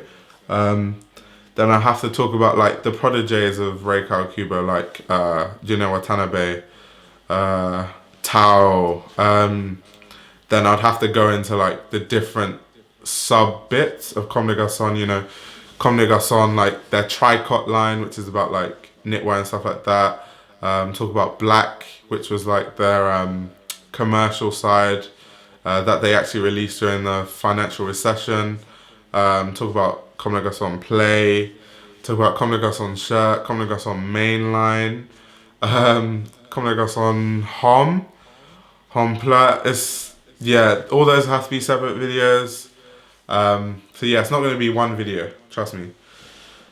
Thoughts on Martine Rose? I think I've kind of talked about Martine Rose. She's amazing. A lot of people copy her and she gets no credit for it. Big fan of Martine Rose. To be honest, I'm from London, so I like London designers like Samuel Ross, Charles, what's his name? Jeffrey Loverboy, Grace Wells Bonner, Kiko Kostadinov, Chilean. Who else is a London designer that I love? Craig Green, Martine Rose. Just most London designers. They're also underrated. It's crazy. How do you feel about 11 by BBS? I'm guessing that's Boris. I feel like some of the main assets are pretty interesting and cool. I haven't seen anything from the 11 line that looked half decent. Well, the thing about the 11 line is it is his commercial line, like Boris Bidjansaberry. 11 is the commercial side of the brand, so you shouldn't even expect anything like crazy. It is just like what Comme des Garçons Play is to Comme des Garçons is what 11 is to Boris Bidjansaberry. So yeah, that explains it. Who do you think is better? Jean-Paul Gaultier's previous ready-to-wear or current Alessandro's Gucci? Whew, that's tough, that's tough, that's tough. That's very tough. That's really tough. The trendy thing in fashion would be to say Jean-Paul Gaultier, but oh, God. Obviously, from a design perspective, Jean-Paul had way better collections, but when you say, because you didn't say, you said, who do you think is better? That's very broad. That's like, who do I think? Because Alessandro Michele, like, literally took the whole world on notice. I think whereas Jean-Paul Gaultier was more of such a good designer that eventually people just started to respect it. I don't know, that's a bit of a tough question. Do a reaction video to the V-Line documentary on their 2017 runway show. I have no interest whatsoever in talking about V-Line. Any items you're interested in purchasing for summer? Yeah, I kind of talked briefly about, I'll go through this again. Things I want to buy. So, wait, I have a list on my phone, let me go through it. So, I want to get Margiela, Gats. I want to get Yeezy Season 3 military boots, Prada knit, and an Angie Milamista blazer. So there we go. That's what I need to get. Let's see what people are saying. Are there any other creative disciplines that you are interested in besides fashion, aka architecture, filmmaking, fine arts? I do get paid to do videography. So yeah, videography. And I don't get paid to do photography, but I'm into photography as well. I even have a photography Insta where I like post pictures I've taken. What sites / blogs do I go on if I want to know more about fashion? let's see. What sites, blogs do I go on if I want to know more about fashion? I think blogs are kind of dead. There's not like one blog you can go to and just like read up loads of articles and learn about fashion. Um, to be honest, to be very honest with you, if you want to get into fashion right now, I think the easiest route for you to get into fashion is to start with like the most famous designers, like the trendy ones, like let's say Demna Gvasalia, who designs at Balenciaga. What you could do is like just, I don't know, Google who Demna Gvasalia is, and then from there's kind of like a snowball effect. Like when you look into who Demna Gvasalia is, you're gonna see who he is inspired by. Then you go into a deep dive, and then you're gonna see who they're inspired by. And then before you know it, a week from then, you'll like know so much about fashion. I think that's the easiest way. But to go to like one magazine and try to learn about fashion is not how it works anymore. It's not the way it used to be. But if you really want a magazine, buy ID. ID is the best magazine article wise. In terms of like pictures and stuff, W magazine. Thoughts on Tyler the Creator? If you're talking about like the fashion side of Tyler the Creator, yeah. He made Supreme mainstream. Yeah. And then he has his brand Golf that is just like really overpriced. That's my thoughts on Tyler the Creator. Aya is the biggest Martine Rose representer I've seen. See, if I like a designer, I've got to represent. Jean-Paul Gaultier is one of the few people out there still following all the old rules of couture. Yeah, very true. It would be interesting to see a Craig Green / Comme des Garçons collab. I doubt that would happen. I really doubt that would happen, but it would be nice to see. I'm going to London from the 9th to 17th of April. Been there already 3 other times, but I've never gone to Camden Town. How is it? Are there thrift stores? Camden. Okay, so let's see. If you want to thrift, there's 2 places you can go in London, mainly in my opinion. So the first one would be Shoreditch. So Shoreditch, near Shoreditch is like Brick Lane. And Brick Lane is like, there's so many vintage and like thrift stores. And in Shoreditch, there are like thrift stores here and there. And then Camden Town, there's kind of like less thrift stores. But Camden Town is like stores, like just outdoors. Like, you know, there's like little stores, stalls. And you can buy like loads of sick thrift pieces in Camden. But if you want thrift stores, then go to Brick Lane, don't go to Camden. What do you think of Antisocial Social Club and Neek Lurk sweeping and chipping scandal under the rug? Yeah, Antisocial Social Club is probably one of the worst streetwear brands of all time, to be honest. Like, printing on blanks and like, what I don't understand is Antisocial Social Club, these guys printed on blank like Gildan tees and hoodies, and they still couldn't ship like items to people on time. I don't know. What do you think is the best collab of this year? Craig Moncler, the incoming Autumn Winter Valentino undercover. Craig Moncler was alright. Valentino undercover was good. There was also Alix Dior, Matthew Williams Dior. There's been Matthew Williams Moncler, Alix Moncler, sorry. There's been so many collabs. My favourite one though would probably be the Valentino undercover one, to be honest. Let's see. Antisocial Social Club is the most demented brand ever. Replicas are better quality and parodies of it are more original. I just don't understand how you can like print on blanks and not deliver clothes on time. I just don't understand. I just don't get it.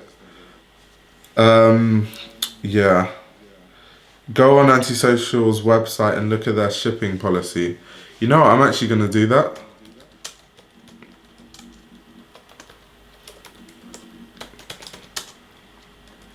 All I know is there was like a big controversy that like tens of thousands of orders never got to like their destination or something like that, which is crazy. That's just insane. I just don't understand why everyone bought it. Like, what is it about it? Like, I just didn't get the hype.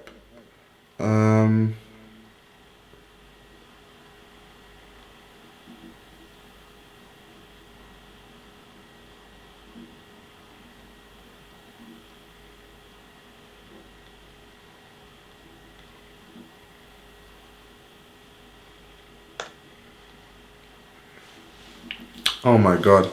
So on the at the Antisocial Social Club return policy, they're talking about how unfortunately, since all of our orders are custom and made to order, we cannot accept cancellations if the order is already in production. Made to order? What are they talking about? They print on Gildans. That's insane. Prada's pissing me off putting Gigi and Cara in shows. It seems try hard. Yes, it does seem try hard, but that's kind of like what everyone's doing. So I think Mucha Prada just thought, yeah, I might as well just join what everyone else is doing. They might have removed it, but at one point they said wait up to 3 months for shipping. Oh, I didn't see it, but yeah, that might be on there. Do you think someone's fashion sense is indicative of their personality? Or do you think some people just wear whatever and it doesn't correlate whatsoever? I think when people care about fashion, it is indicative of their personality. When they don't care about fashion, then they just wear whatever. Whatever everyone else is wearing, like whatever the basic thing is for everyone else to wear.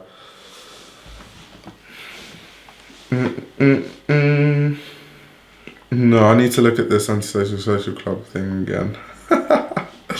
Oh my god. These guys said their stuff is made to order. Are you kidding me? Are you actually joking? Oh my word. Anyway, let me see what the comments are saying. What do you think of Robert Geller? Is he any good? I like his... To be fair, I don't really know too much about Robert. So this is one of those things where I can't really give you an in-depth opinion. Because I'm not one of those people that's like going to claim I know what I don't. Let's see what he's saying. Watch Show Studio panel discussions on their YouTube channel. It's a great way to learn about fashion. Yeah, a very good way to learn about fashion. Although, don't take what Show Studio says for face value. Because, personally, I think that... okay, so on Show Studio, there's like people who mediate the discussions and like the panel hosts. So I know there's someone on Show Studio called Mima Viglizia, and then there's another guy called Phil McTaggart. Those two people really know what they're talking about.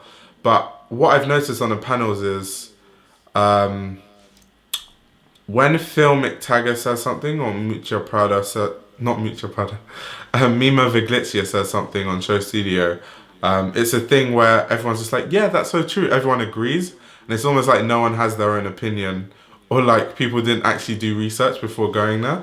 So when you watch it, just be wary of that.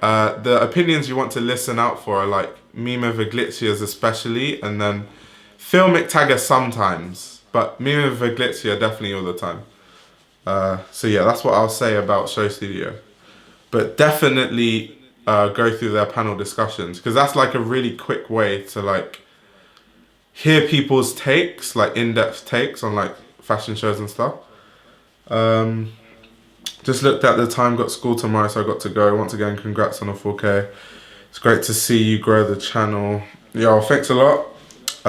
Definitely go subscribe to his channel. Yeah, thanks for the support. Yeah, show studio is a bit of a sticky one because for the most part, um, like okay, so what I've noticed in the fashion industry in general is uh, fashion journalists. A lot of them don't really have their own opinion. From what I've seen, just going at Fashion Week, what journalists do is like they go to a fashion show. They have an opinion of the show before they write up about it, and then they ask each other, like other journalists, oh, what do you think of that show? And then what then happens is all the reviews are kind of like the same.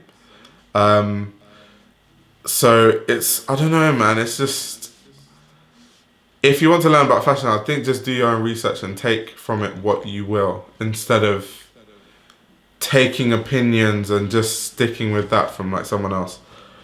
Um, let's see. Your thoughts on models need to be skinny and tall. Models don't need to be skinny and tall. I definitely am a huge supporter of the plus size model movement.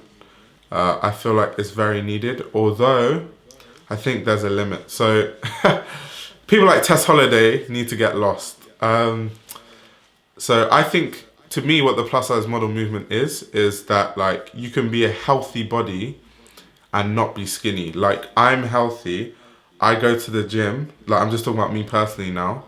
But I'm not skinny, so I'd be considered a plus size model.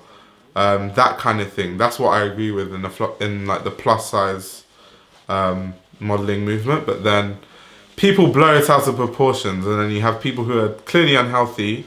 Definitely need to look in the mirror and stop promoting body acceptance and all this like rubbish. To me, body acceptance is like accepting your body, regardless of your flaws. Body acceptance is more things you can't change. So like if you have scars or stretch marks, that's like more body acceptance. Being 25 stone is not really body acceptance. That's just negligence. What's he saying? Panel discussions are not always consistent. Yeah, very true, very true. Other than fashion, what are your top three interests? Number one, sports. I'm into every single sport under the sun. I'm a huge boxing fan, huge basketball fan, huge football fan, huge American football fan, huge athletics fan. Yeah, I just watch everything. Also, I'm into like creative stuff like photography, videography, and what else am I into? I don't even know. Um, I don't know. I'm into fitness, I'd say. Um, what do you think Phoebe Philo will end up doing next? I'm not too sure, you know. I don't really know. As far as I know, she said she was done with fashion. But thinking of a brand I'd like to see her at is like brands that would work for Phoebe Philo are brands like Bottega Veneta. The way she designs Bottega Veneta's aesthetic would work well with her. Obviously, there's someone there already anyway, but she could really, I feel like she could really go to Chanel and like really do well at Chanel because even though her kind of like the way she designs is very different from like Karl Lagerfeld.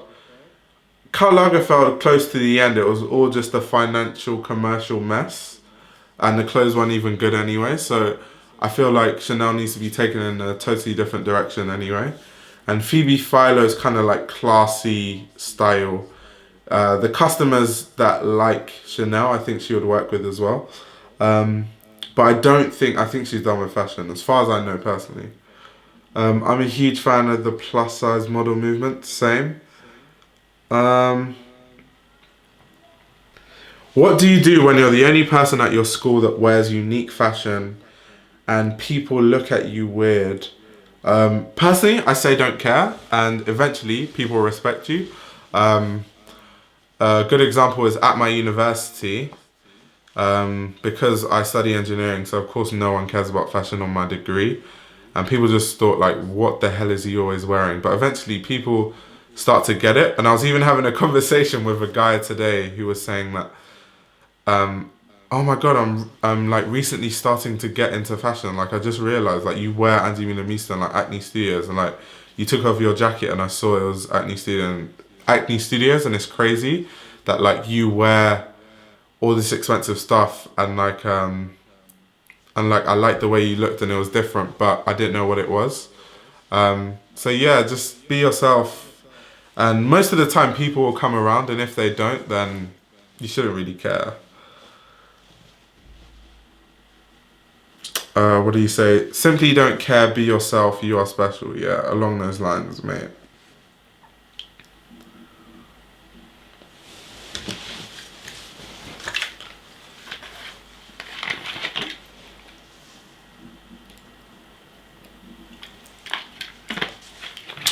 Also, back to this question about what do you do when you're the only person that wears unique fashion?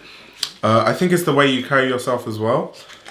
Generally, I think I'm a confident person, so I think even if I looked weird, people would just be like, oh, that's just him. Whereas if you look a bit timid and like, oh my god, everyone's looking at me because my outfit's weird, then you're gonna come across even worse. So that's another tip, personally.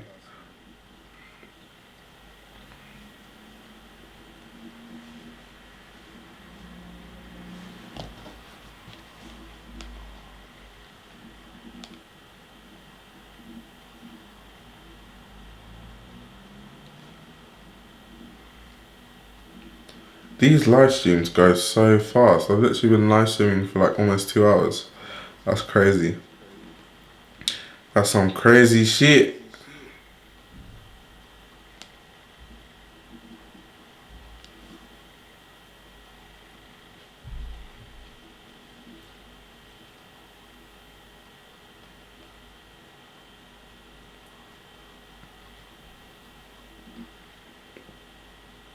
Wait, what's he saying?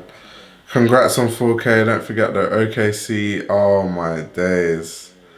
Some of us don't get nice long naps in a day. Bro, I had the best nap. That's jokes. How do you maintain a budget for fashion? I always spend too much and I think it's impulsive. Um, I prioritize other things over fashion, like rent. No, I'm joking, but I have a list of stuff I want to buy. I think I was talking about this earlier. So I never impulse buy ever. Because I'm not rich, so I can't afford to impulse buy, because if I regret a purchase, there's like an opportunity cost where it's like, well, I could have spent this money and bought it on a piece I actually liked. And most of the time before I buy anything, unless it's sale season, I dwell on it. Like I think about it for like almost a year before I buy it. Like, I do not buy clothes very often. I just buy clothes maybe like 3 times a year, but like those 3 times is like a massive shop. So I'd say stop impulse buying. If in your head you think, okay, I want to buy this, just write it down on a list. And 2 months from that point, see if you still want to buy it. Instead of just when you get the money, buy it immediately.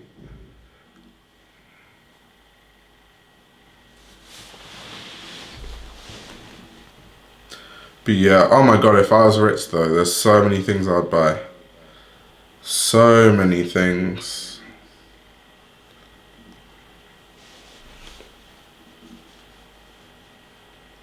I'd love to be like a personal shopper for a rich person. Just so I can style people in like clothes I love but could never afford.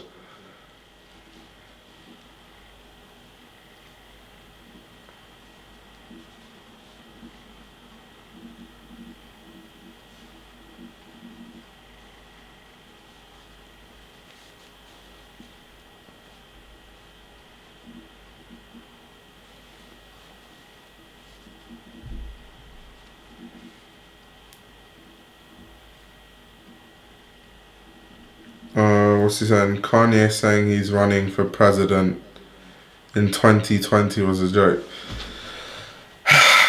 I rate Kanye's optimism. He's a very optimistic guy, but sometimes his Optimism overflows into stupidity. So yeah, that's what I'll say about that. Are there any underground streetwear places or websites you recommend me to shop at? Depends on where you're from. If you're from London, then yeah, I can recommend loads. If you're from outside London, then I can't really help you.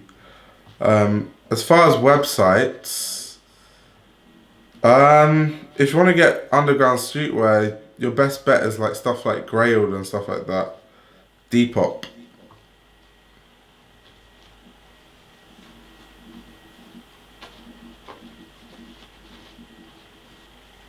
But yeah, I can only really tell you about the underground streetwear scene in London. I can't really tell you about like New York or like LA or something or like Canada because I don't know.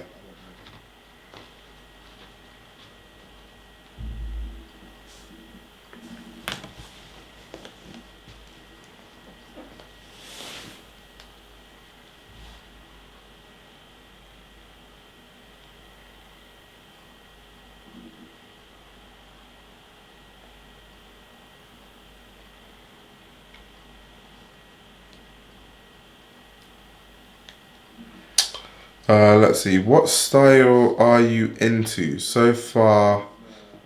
Um, I can tell you like mode style slash fashion. Okay, so I'm not sure if you're new to the channel, but so my favorite designers all follow this trend of a similarity. So designers I would wear if I had more money. Obviously, most of my money is spent on Andy Milamista, but the designers I'm into, or I would say design in my aesthetic, is designers like Rick Owens, Boris Bajan Saberi, Andy Milamista, Yoji Yamamoto, some Comme des Garçons here and there, Issei Miyake, um, Kiko Kostadinov, Craig Green. Yeah, that's kind of like my aesthetic. So I think based on those designers, you kind of understand what my style is. Uh, Congrats on 4K. I just subscribed. Yo, thanks. There's people like you who have just come, who have now pushed my channel to 4K. So yeah.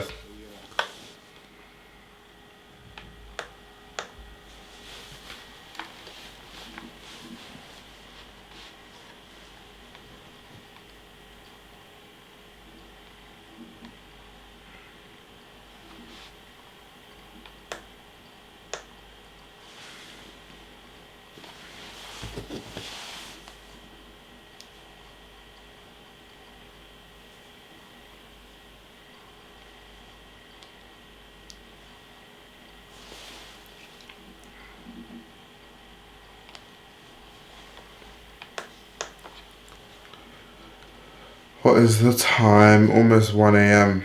I might just dip off this stream soon. I think I've answered most of the questions. Can you make a video on your favorite designers? Yeah, I can definitely make a video on my favorite designers. As far as a video on what made me get into fashion, I think I've made one already. Who are your favorite music artists? Very broad question. UK artists, Dave, Heady One. There's like a bunch of them, but in general, Mick Jenkins is like my favorite artist across the board. I'm not sure if you know about Mick Jenkins. Masego. Most of the music I'm into, to be honest, is like jazzy, R&B like type stuff, like mainly jazz stuff. That's why I like people like Masego. What's this guy I was listening to the other day? What's his name? Buddy. Yeah, that's his name, Buddy. Where and when did you do your internship? So I've done 2 internships. Both of them were in London. The first summer was at a brand called Deploy London, women's wear brand. And then the second summer, which was this summer that just passed, was at Deploy London for a few months, and then the rest of the summer was at Stella McCartney.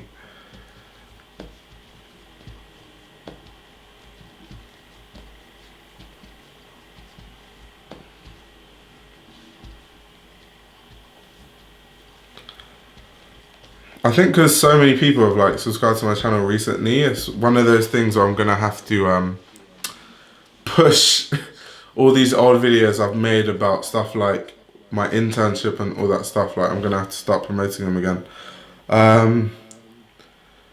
I genuinely feel that the UK is way more advanced in fashion than everywhere else. Do you agree? No, I don't agree with that. I think fashion and Japan are like where it's at in terms of being fashion forward. But I think London is where you find the best young designers.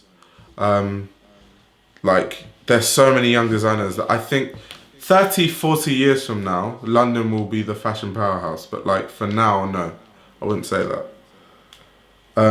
What's Leeds like? Leeds is okay. It's like obviously not like London. It's not as big as London, but it's chill. There's less people, so if you like to chill out, Leeds is an okay place. It's like big enough for me to like have enough fun, I guess.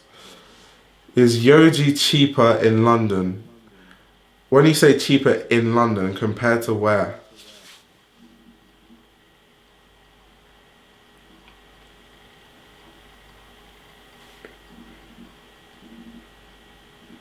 Like if you say is Yoji cheaper in London, like compared to America, compared to Canada, compared to Japan, I don't know.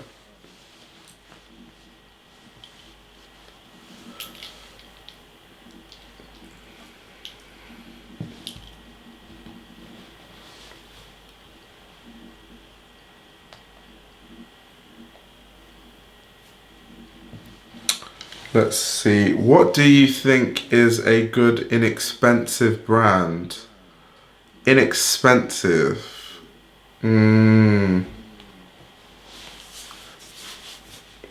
Acne Studios can be inexpensive. Obviously, if you get stuff for retail, then it is quite pricey, but Acne Studios always have sample sales and you can get stuff for crazy cheap prices. Basically, any brand that does sample sales regularly, I'm not sure like where you're from, but in London, in the summer, Ami does a lot of sample sales. Gosha in the past used to. I don't know if he's going to do that anymore. I don't know what's going on with the Gosha. Yeah, Acne Studios does loads of sample sales in London. What other brands? Junior Watanabe does a lot of sample sales in London. And like, trust me, you can get like Junior Watanabe jeans, like denim, for like £40, £30. So that's why I say there's like, even all this expensive stuff, like there's always ways around it. Is Yoji cheaper in London? Like, okay, so generally,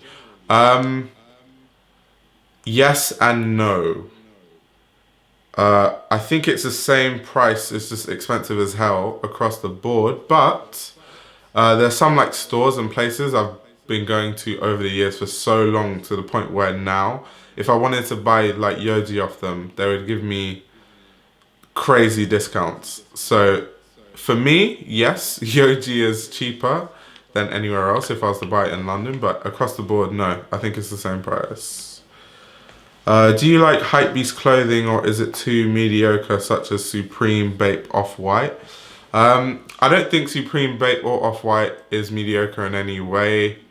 I just think, unfortunately, the people that wear it for the most part make it mediocre, because people who are into hype don't really wear stuff because they like it. They wear stuff to get approval from others. So what then happens is they buy the stuff that they think other people would like the most, or that other people would rate them the most for wearing. And then what that then creates is people start wearing the trash pieces of like Supreme and Off-White and stuff. Personally, I like Supreme, I like Off-White. I think, especially with Supreme, Supreme has some really good stuff.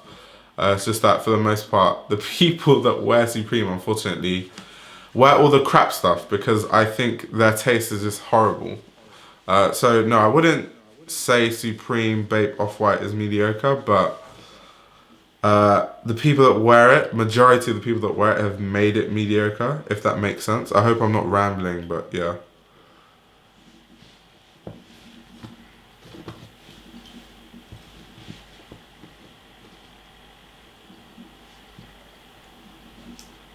Yeah, I would definitely, at this present moment, I don't own much Supreme because like if I'm spending that money, I'd spend it somewhere else. But like if I had money, I'd definitely buy a lot of Supreme. A lot of Supreme pieces. Like there was even the Comme des Garçons collab they did in the summer. There were a lot of pieces I wanted from that collab. But obviously I didn't get any because it's hyped and like I'm not about to start queuing up for hours and like going through all this crap.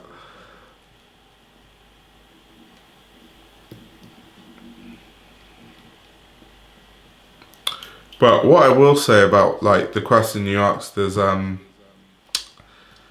this present moment I think it is very trendy to say off-white is trash or whatever, and a lot of people do that. Favorite color to wear besides black? A different shade of black.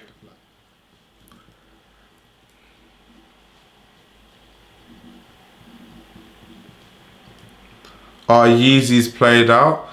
Yeezys, if we're talking about Yeezy 350s, yes, they are played out. But outside Yeezy 350s, no, I wouldn't say that. What are your favorite fashion trends of 2019 so far?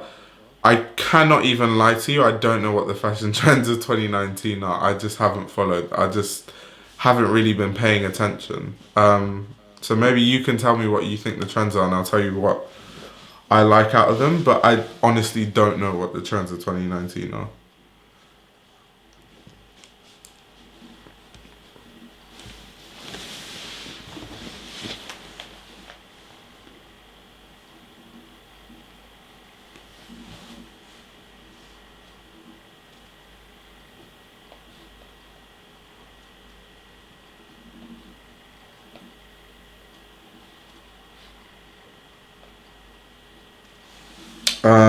Okay, so worst fashion trend.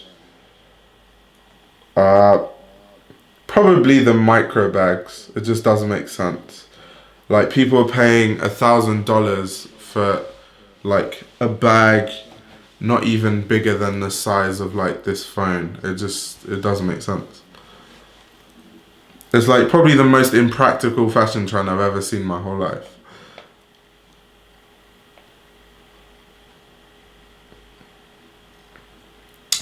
What's he saying? I already like this channel.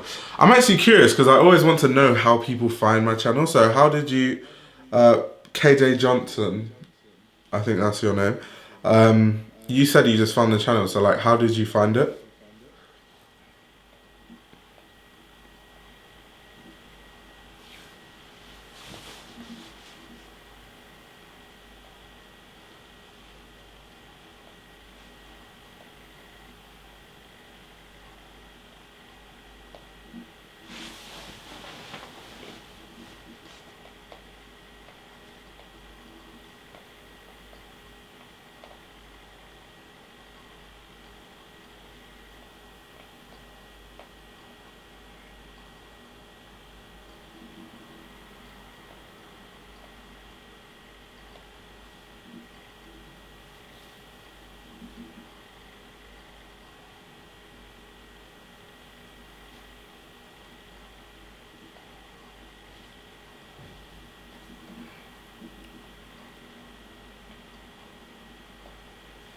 Okay, let's see what people are saying. I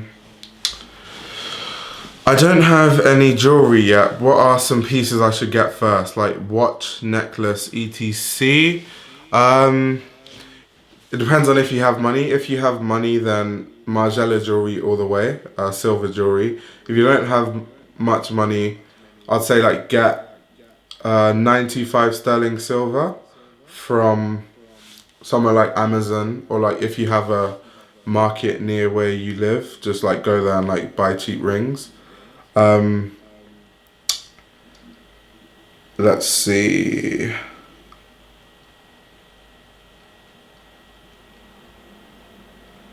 I'm trying to think because you said watch your necklace.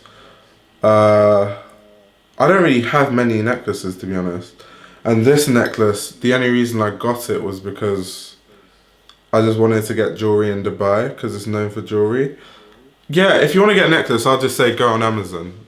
If you can't afford Margiela jewelry, then go on Amazon, get 95 sterling silver. Just like type in 95 sterling silver necklaces, and there'll be so many options. The reason why you want 95 sterling silver though is because it doesn't like wear out, it doesn't rust. So you don't want to like buy jewelry that like makes your fingers go green and stuff. Do you watch Unknown vlogs? Yeah, I've been watching him forever since he had like maybe like 9k subscribers, and like not on the channel he has now. On he had a channel before this channel. Yeah, I've been watching him for like years, since I was ages ago. Ages ago. What's your opinion on the next development in streetwear? At the moment, it seems pretty saturated with the same full brands and a lack of experimental, apart from say a Cold War etc. Hopefully, a Cold War can like push other like streetweary brands in a realm of like taking fashion design seriously or more seriously than just this boring follow trends, print on t-shirts, graphic tees, graphic hoodies type aesthetic. But yeah, I don't think it's going to change for a long time because it's kind of, it became that and it stayed that for quite a while. So I think the next development of streetwear is just going to be the same, to be honest. There's going to be like one or two brands pushing the boundaries and then everyone else is just doing the safe stuff. I found this channel from a recommended from my dad, Sanji. That's crazy. I'm trying to think what one of my videos could possibly be recommended in a Sanjeev from a Sanjeev video. That's interesting. Going to finish studying biochemistry, see you soon, doing amazing work. Also reached my milestone 500 2 days ago. Yeah, thanks a lot, man. Thanks a lot for coming on the live. What shorts do you recommend / wear in the summer? Okay, so me personally, I wear shorts that are, so not even any, they're not branded, they're like sample shorts made by hand. I wear those. Those are all I really wear. But I think this summer though, I'm kind of like getting into shorts. I've never really invested in shorts. I've seen some Boris Bidjan, Saberi shorts I want to buy, and some Andy Mister shorts. So by summer, I probably would have bought those.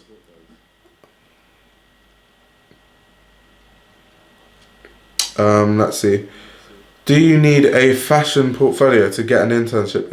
If yes, what would be included in the portfolio? No, I wouldn't say you need a fashion portfolio because I've interned at 2 brands with no portfolio. But I kind of got lucky, so I'd say yes, you do need one. Okay, so when you're interning, I think because they get so many candidates, they just want someone who sets themselves apart from everyone else. So if you've worked on certain projects, you've like had a brand or tried to run a brand, those are like skills they think are very important and you could translate to when you're on the internship. So stuff like your past work, maybe photography work, fashion design work, like mood boards you've made and stuff like that, that would be really good to put on your portfolio. Or obviously anywhere else you've worked, especially if you've worked for like a high-end brand or something like that, that's the type of stuff that should go on your portfolio. And stuff like education as well, grades and stuff. Yeah, that's what I would say to put on your portfolio. But in terms of applying, never send them emails. Always send them mail directly to the office. Let's see what he said. You were on my recommended and I like your channel name, so I just gave it a try. That's cool, that's cool, that's cool. Art of Streetwear, thoughts on Cavent? Cavent is amazing. Recently kind of swept under the radar. My favorite part of Cavent actually is the outerwear. I think the outerwear is insane. So yeah, that's my thoughts on Cavent. Who do you feel is the leader of fashion at the moment? Okay, so dead and alive, best designer alive right now to me is Ray Kawakubo. But if you're talking about like in this popularity race, like so how last year Prada was kind of like the general consensus for like the brand that was leading fashion. The year before was Balenciaga. This year would be Dior and Dior Homme. Let me not say Dior because it's not Dior as a whole. It's Dior Homme. Holly Master, looking peng. Thank you very much. I'm just trying to be like you. Trying to be peng like you.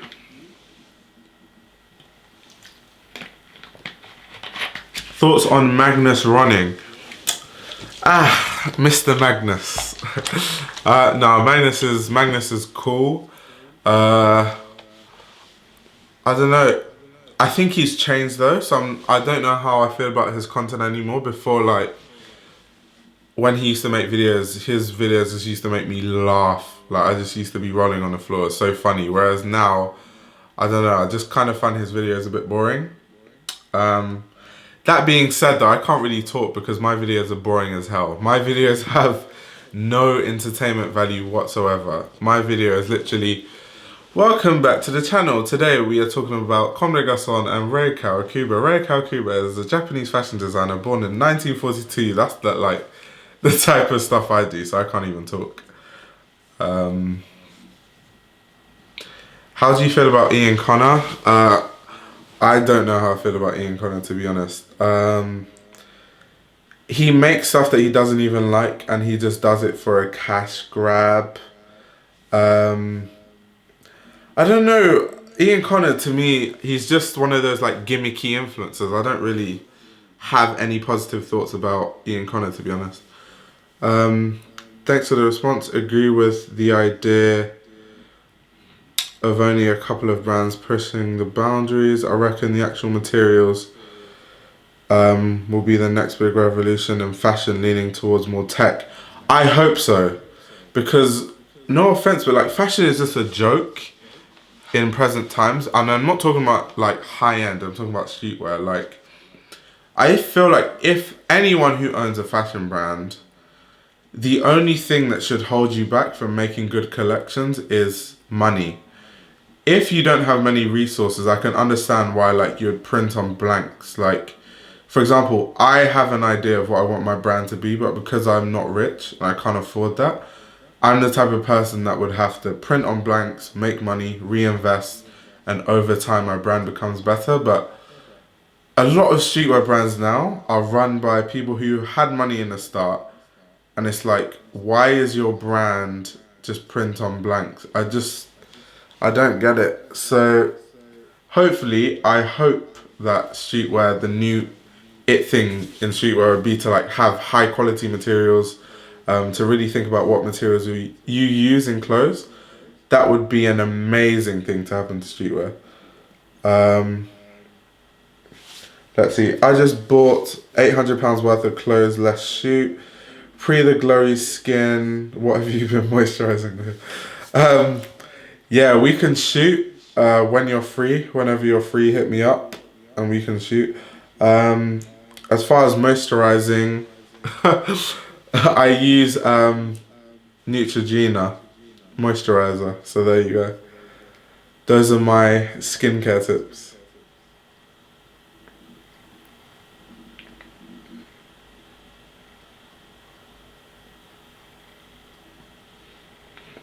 I swear, Holly, you be balling though.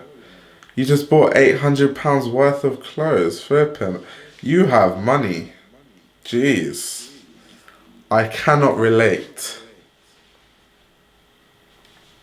Can't even remember the last time I bought clothes.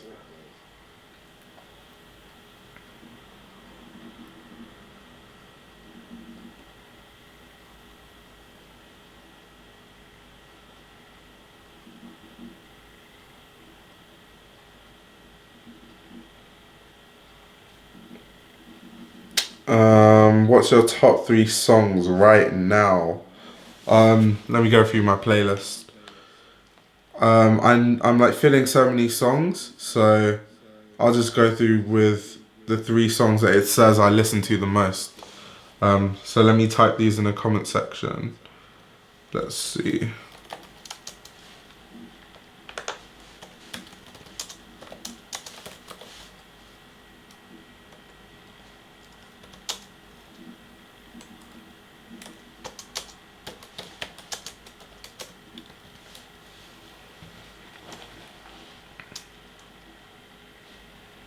So yeah, that's the song I've been listening to loads.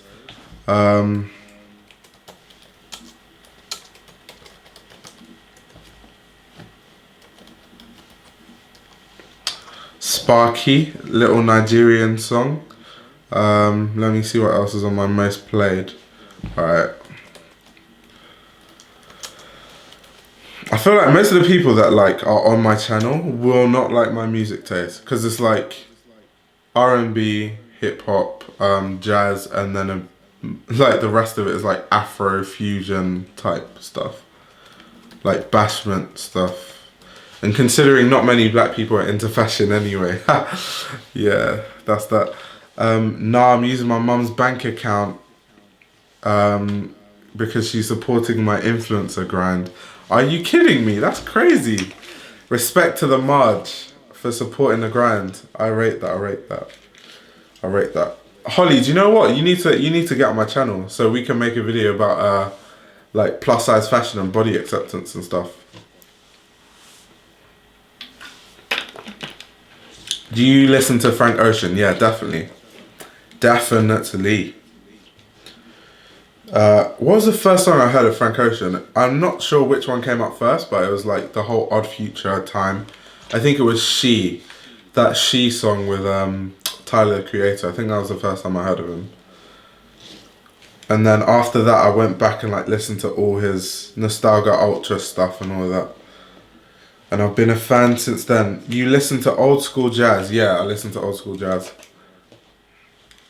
And I listen to new school jazz.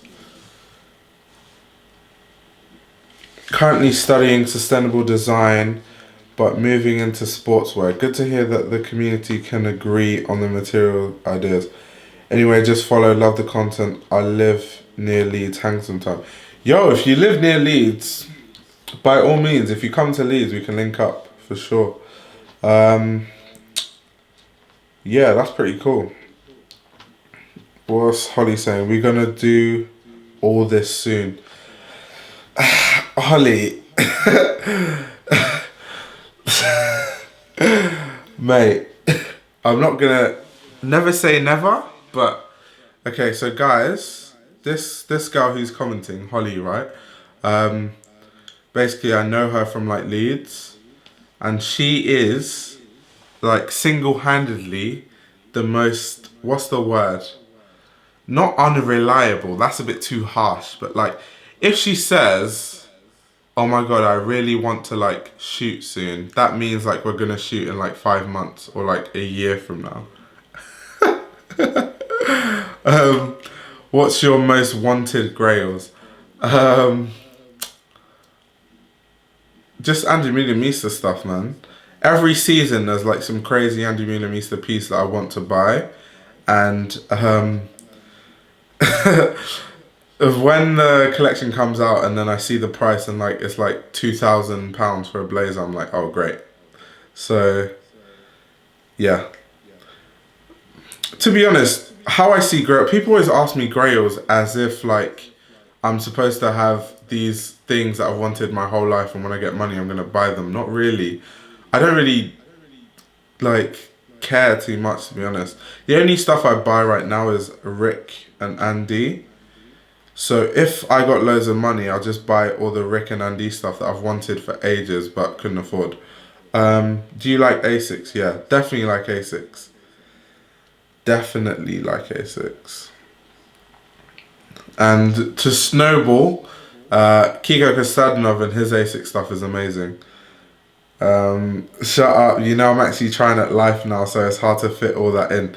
I hear you, I hear you, I hear you. Holly, I hear you. Perhaps I made a fashion brand.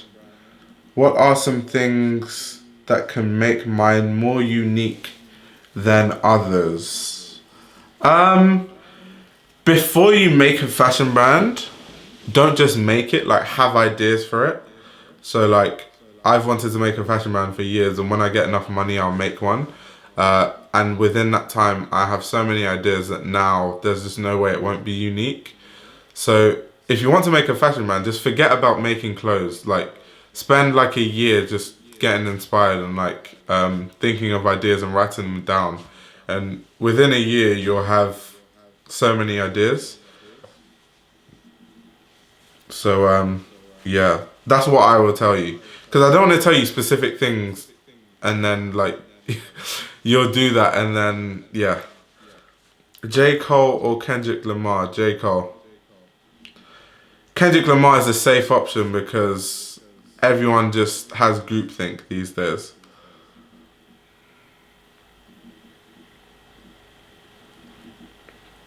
Like Kendrick Lamar is a sick rapper. He raps. His wordplay is crazy.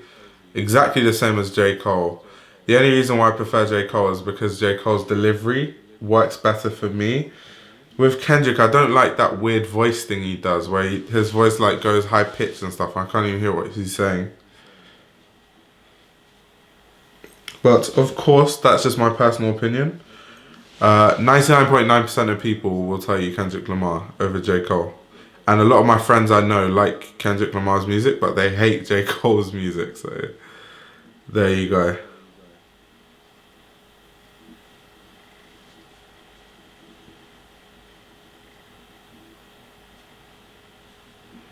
Thoughts on music influencing fashion nowadays? I hate it.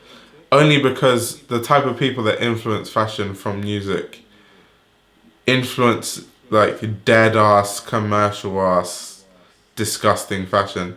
Minus a few people like Pharrell Williams, obviously, Frank Ocean, Kendrick, ASAP Rocky. Those are like the guys who I like that they're having some sort of influence on fashion. But for the most part, um, for the most part, I don't like that music has an influence on fashion because you've got people like Two Chains wearing like the dead ass Versace's and everyone like is wearing Versace now because of that. People that wear like all the commercial Gucci stuff, like Gucci headbands, and it just makes fashion gimmicky, and then it people see past the actual good stuff that these brands do, and like the more creative stuff. I would prefer if like music influencers and like artists wore the more artistically what's the word, like artistic collections or artistic work that brands do rather than buying like the commercial stuff that you can find in Selfridges because then everyone just follows suit and buys that.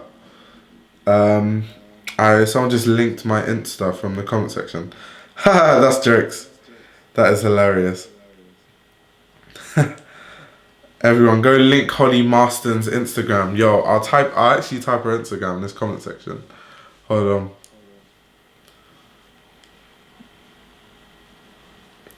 Let's see. What is oh shit, your Instagram is actually fully just Holly Marston. You're lucky you managed to get that name.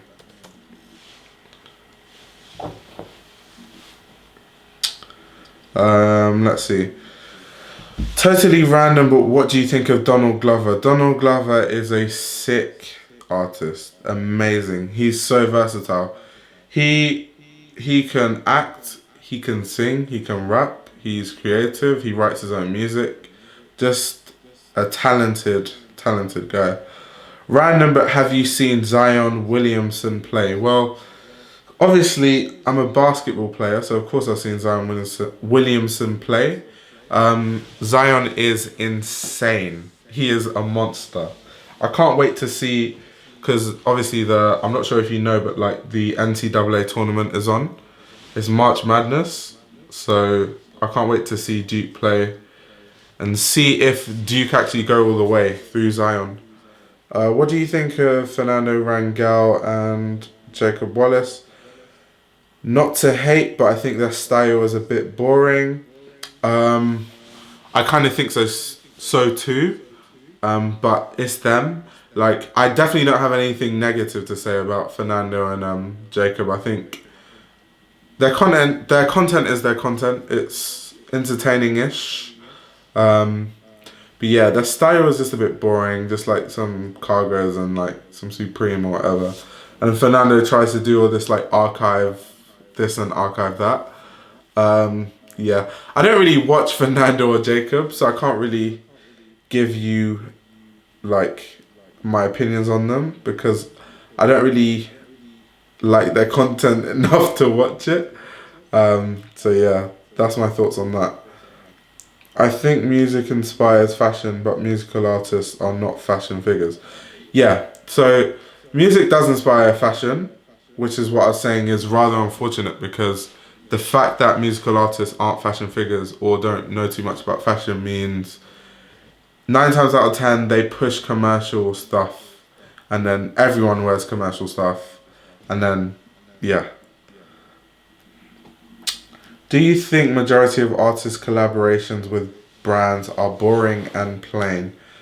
Um, Not really actually. I think a lot of artists have done really good collabs. Like Travis Scott had a really good collab with Nike. Um, who else has? What other rapper has done collabs? I think the Kendrick Lamar Nike collab as well was amazing. The Nike Cortezes, that was very unique. Um, what else? What else? What else?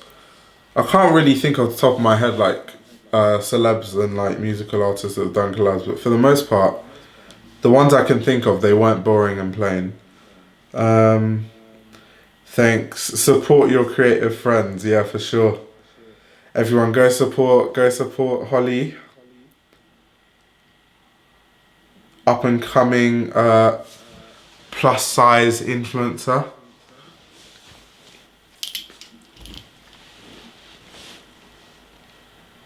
But like I said, Holly, when you're ready, come on the channel and we can talk about body positivity and like body acceptance and stuff like that.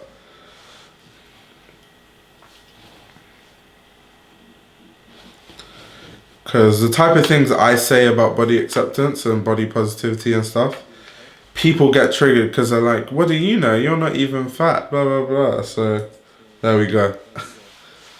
I'll just keep quiet and you can do all the talking. How often do you work out? I work out really randomly, but most of the time it's like every 2 to 3 days. Zion might struggle in the league. I don't think so because obviously the whole thing about Zion right now is that he doesn't have a position, as in he's 6'7", so he's not big enough to be a center, but he plays center at the college level. He's not big enough to be a power forward or small forward because, like, first of all, he doesn't have the skills to be because he's played center his whole life. So yeah, in the NBA, it's either he's a like unstoppable point guard, which I think, like in the off season after Duke, I think he should just train to be a point guard because he has handles enough to be a point guard. He has like LeBron type handles. Like LeBron can't like go between the legs behind the back spin move, like, but LeBron doesn't turn the ball over. He's like controlled with the ball. I think Zion can have that type of handle and just be like a Westbrook, like not be a good shooter, but like be able to drive at will. And he's obviously way more athletic than Westbrook, so he would have more success driving in the NBA. So I don't think Zion will struggle in the league, but it depends on what direction he goes in. If he tries to be a center, then yes, he will struggle. If he tries to be like a point guard or like a small ball power forward or like small forward, I feel like he'll dominate the NBA from like the get-go. What do you go to school for? So I study chemical engineering at the University of Leeds.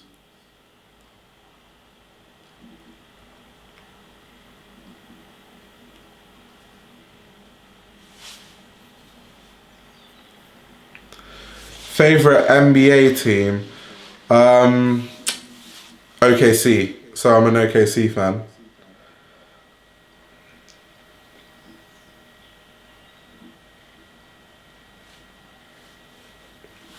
When I first got into basketball, um, I was a Chicago Bulls fan because I just loved the way Derrick Rose played, and then he got injured, and then I was like, oh, okay.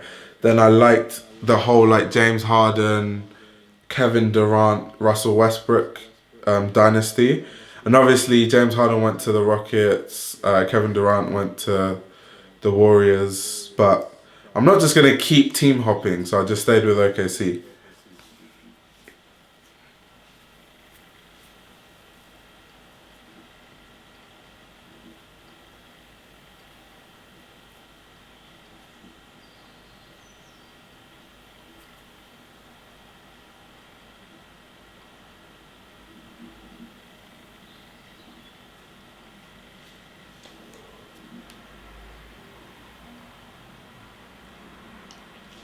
A lot of basketball fans on this live stream.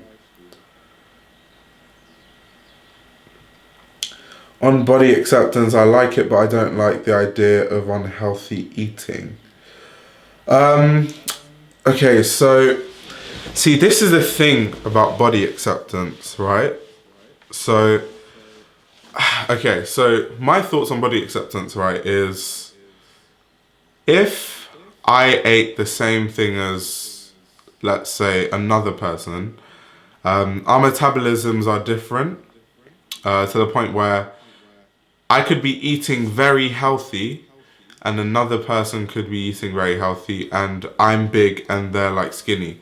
Or like I could be eating healthy and I'm still big and another person could be eating absolute garbage and like they'll still be skinny. But the thing about people who have fast metabolisms is those type of people, a lot of them eat unhealthily because they can get away with it because they stay skinny. But when they're like 30, they have loads of health problems because their body is deteriorating on the inside, but it looks okay on the outside. So for me, with body acceptance, it's more being healthy on the inside than the outside because the outside outcome is the gray area is too much because people's bodies are different basically. So with the plus size model movement, I like it because it shows that you can, what's the word I'm looking for? Like you can be healthy at different sizes. That's what I like about the plus size model movement. But obviously, health has a limit. You can't be 26 stone and then still be claiming you're healthy. Like you can't be clearly majorly obese and like claim you're healthy. So that's where it starts to become like, okay, these people are like joking around. Like this is a joke. And that's what I hate because you have people like Tess Holiday who despise is a big word, but let's just say despise because she's doing all this body acceptance bullshit and like it's just no, like you're promoting unhealthy bodies and like unhealthy living and stuff like that. That's not what being plus size is. Being plus size is you can be healthy at different sizes. So one person can be a size 16 and because their bone structure is wide, they can be really healthy. And another person can be healthy at a size 0. That's what plus size modeling is. But when you're a size 30, you're overweight. Like, stop it. Stop trying to stop trying to tap into the plus size model movement so you can capitalize off other people, like what Tess Holiday does, and other people like her. What's Liam saying? I have thin privilege. That's jokes. If you could only buy slash wear 3 brands for the rest of your life, what would they be? Okay, 3 brands in total. So not just high-end brands. Nike, obviously, because Nike covers footwear, clothing, sportswear, lifestyle. So I've got that covered. Even like my basketball stuff and all that, Nike. High-end, Angie Milamista, because obviously I like her. And she makes black clothes. So that would be a shout. And maybe, I don't know, something performance based, like the North Face or something, so that I would be covered in like cold weather and stuff like that. So I've got Nike for everything and sports. I've got the North Face for extreme weather and like performance clothes, and then I've got Angie Milamista for the aesthetics. And I'm covered.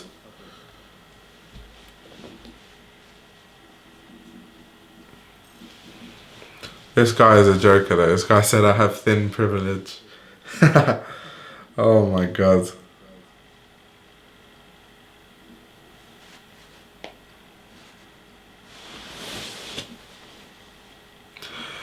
Celebrity crush, Winnie Harlow.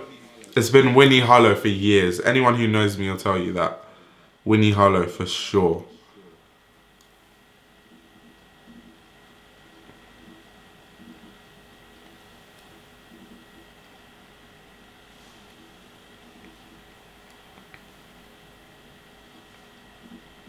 Like, I can't even lie to you. I'm pissed off that Winnie Harlow is with Wiz Khalifa. He's such a waste man. Like, of all people for her to be with, she chose Wiz Khalifa. Disappointing. Who are your favorite Instagram influencers? Okay, let me go through my Instagram, see who I follow.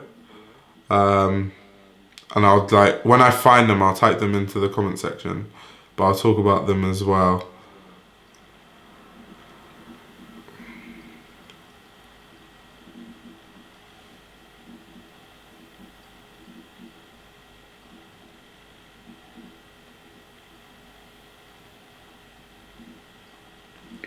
So, let me just go through this real quick.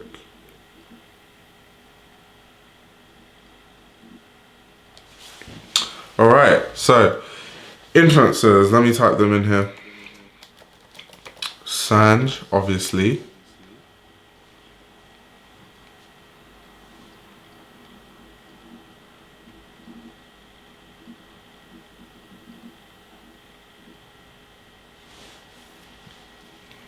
Avery,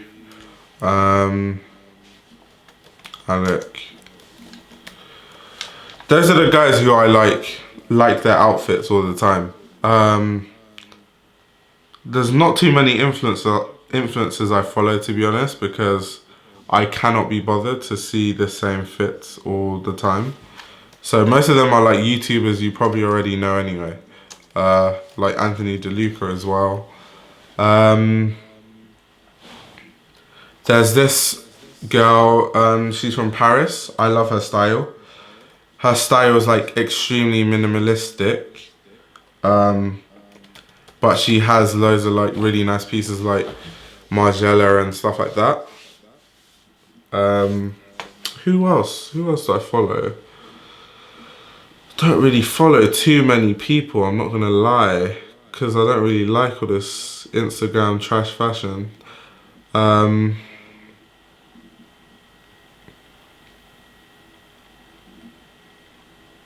Yeah, that's it, to be honest. There's other influencers I know about, but like I don't follow them because like if they have maybe like 50 outfits, maybe one will look nice. So yeah. If only high-end brands made clothes. Oh, if only high-end brands made clothes for people who are above 6'4". Yo, you're above 6'4". R.I.P. my guy. Like, I'm literally 6'3" and I struggle to find my size. So if you're taller than 6'4", I don't even know where you find your clothes. What do you think of YSL under Adi Slimane? Well, I call it SLP because that's what he changed it to, but yeah, YSL. Adi Slimane was amazing at Saint Laurent Paris. I've said this in the past where I think the designer for Saint Laurent Paris right now, Anthony Vassarello, he is just a mess. He's just riding the coattails of the Hadi Saman success. Yeah, I think no one really cared about Salman Paris, to be honest, until Ali Saman went there. So that says a lot. Let's see. What is your all-time grail? Everyone's been asking me about grails. I don't think I have an all-time grail, to be honest. There's not like one piece that I've thought I've wanted my whole life. I just don't really have grails. It's like, if something comes to my mind, like if I see something and I like it, I'm like, oh, that's really cool. Let me write it down. And then when I get money, I think, okay, do I still want this? So I don't really have grails. Like, I just don't. It's weird, but I don't. Favorite fashion city? London. Obviously, I'm from London. I recommend a Japanese guy who has a style. You should check him out. His name is Kaz. He wears a lot of Yoji. Let's see. Kaz _ Alright. Oh, this guy's style is quite sick.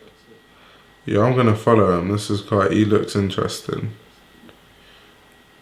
A lot of tailoring and stuff. He's one of those guys who cuts his head up. Not one of them. Alright, let's see. One of my grails is the Craig Green quilted field jacket. You see, with the Craig Green jackets, I love them, but I'm too tall for them. So as much as I would love to buy a Craig Green quilted jacket, because they're all just crazy, I bought one in the biggest size. It was like this Craig Green quilted jacket. It was like black and red mainly. And I tried it on. It was big, but like, because I have really long arms, my arms are way too long for it. And that's like the biggest size they do. So stuff like Craig Green, I have to try it on in store. So stuff like Craig Green, I don't get my hopes up. If I see a piece I like, I'll just be like, I'll tell myself, oh, I'll try that on in the store. But 9 times out of 10, it won't fit me anyway. So when you start talking to a girl, does their style matter? Not really, no, not really. So long as they don't dress bad. Like, obviously, I understand that, like, fashion is such a tiny niche. Like, how many people realistically are gonna, like, have such a sick style and be into fashion? It's, like, not many. So I don't really care about if I'm talking to someone, their style, so long as it's not, like, horrific.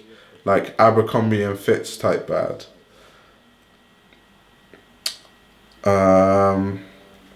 Where's my follow at? Bro, I don't even know what your Insta is. You should follow Blazendary. He has amazing, unique style. I'll check him out maybe in 20 years. If you could only wear one apparel brand and one footwear brand for the rest of your life, which would they be? Footwear, Nike, no debate. Apparel, oof, that's a tough one.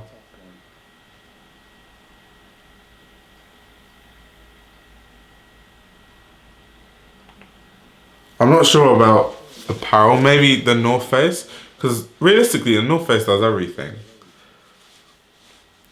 Let's see. Fashion is rising in my city, but it's mainly 90s for girls and hypebeast for guys. Where are you from? Congratulations on your 4K subscribers. Now I have to continue studying RIP. I wanted to stay watching the live stream. Yo, thanks for coming. Like, I appreciate anyone, even if you're here for like 1 minute, you still came, so.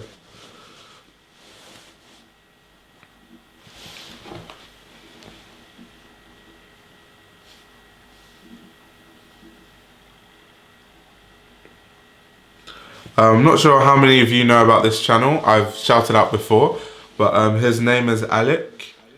And personally, I think he's the best up and coming YouTuber, so definitely subscribe to his channel. I'll type it in the description. I have a clothing project called Edgar, it's on Instagram. Next up in Montreal. All right, let me check it out.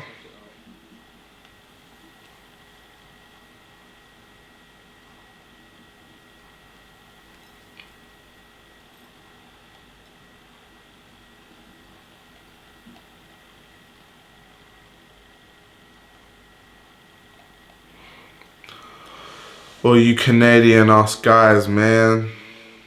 All you fucking Canadians.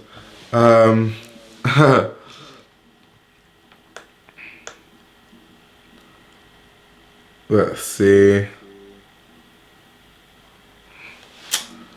Alright, so Singapore. Oh, that's mad. I don't know anything about like the Singapore fashion scene.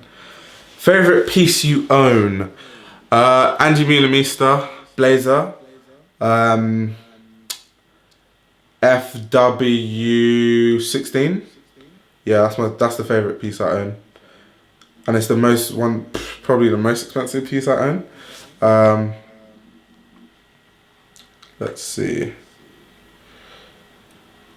I agree with you about being into fashion. I'm deadass the only person in my school who like obsesses and is into fashion. I like this channel because this is the only place I can talk about fashion. That's jokes. We're always here to talk about fashion, my guy. Yeah, it's just... Even, obviously, when I'm in London, everyone's into fashion, it's calm, but like in Leeds, where I go to uni, no one cares. So, but it's not that deep to me. I don't need to talk about fashion with everyone, like, it's not that deep. And the thing is, I talk about fashion so much with stuff related to my channel anyway, that like, outside of my channel, I really don't even want to talk about fashion. Let's see. Kofo says, check you out 4K. Safe, safe, safe, safe. Dogs or cats? Dogs, obviously. Is that even a question? I want to start my own clothing line, but don't know anyone that can help out. Stressful. Yeah. When you say help out, do you mean financially or in terms of like just help you with designing and stuff? I'm glad you mentioned those IG pages where they cut their head off the fit pics. I don't know, when they cut their head off the fit pics, it just looks weird. Like the outfit will still be nice, but it's just like visually it's just strange. Mine would have to be my Issei pleats or Raf patch overshirt from SS15. Yo, that's sick. I've actually wanted Issei Miyake pleats forever. But like I said, I was saying earlier, I can't remember what I was talking about, but there are some pieces I would love to have, but I'm too tall for. So pleats will never fit me, my legs are too long. So the longest size I've ever seen of pleats, tried them on, wasn't my size. Same thing with the Cray Green quilted jackets, amazing piece, but just won't be my size. So I've accepted it, like some things just won't. What brand is the blazer you were talking about? I didn't understand what you said. Andy Milamista. Obviously, I can't say her name right. I don't speak the language, but yeah. Just clock the time. Gonna bounce. Good luck with everything, man. This channel will get big. Thank you very much. Thanks for coming. Thanks for tuning in. Thoughts on star signs? I find them stupid and irrelevant, but they're getting popular again. Okay, let me give you a tip. Yeah. So, obviously, this was back in the day before I chilled out, but like, I find star signs so stupid, but in terms of talking to girls, that's like the best thing you can do. Like, if you want to break the ice, like, let's say you've never met a girl before and you want to talk to her, the best thing you can do is like, start talking about star signs. That will lead to the longest ass conversation. So, I like star signs for that reason, but other than that reason, star signs are just, they don't make sense. How tall are you? 6'3". I'm not even that tall. It's just I have really long legs and really long arms. So that's why most things don't fit me. It's height coupled with really long legs and long arms and a tiny torso. So like the type of clothes that would actually fit me are the type of clothes where designers make the fit cropped and the sleeves elongated. That's the type of stuff that fits me. Because obviously if it's cropped, I have a small torso, so it'll fit on my torso, and then the elongated sleeves would fit on my arms. Yeah, I've been on a couple of dates when they said I don't date so-and-so. I felt like leaving at that point. Wait, are you kidding me? People, you've been on dates and people said they wouldn't date you just based on you not being the right star sign or whatever. That's so stupid. That's so dumb. If you're ever invited to a press junket to Louis Vuitton in Paris and have to report a favourable, obviously, review about it, would you go? Why or why not? No, because no offense, but like, I don't know, because like with YouTube anyway and like being into fashion, I feel like once I do anything like that, my credibility is out of the window.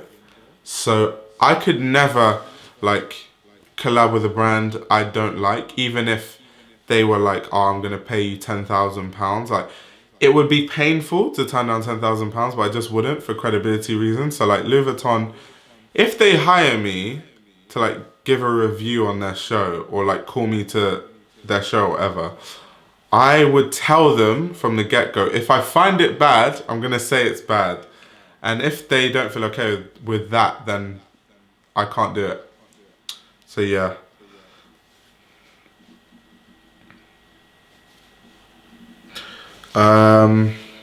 Yes. I don't think I'm ever the type of person that could ever be invited to a fashion show by a brand, because I'm just too objective. I'm not gonna give a positive review on your show just because you invited me. Like, that's not like, what? You invited me so I could give my opinion. So if my opinion is positive or negative, you have to take it. So Junge fits you. Yeah, Junge does fit me, it does. Do you mind spelling out the brand and typing it into the chat? Oh, okay. Oh, no wonder. Okay, so maybe you should go watch my video. Shameless plug on myself. Go watch my video on Angie Milamista. I'll actually post it in this live chat now. Let me find it. Just need to search for it.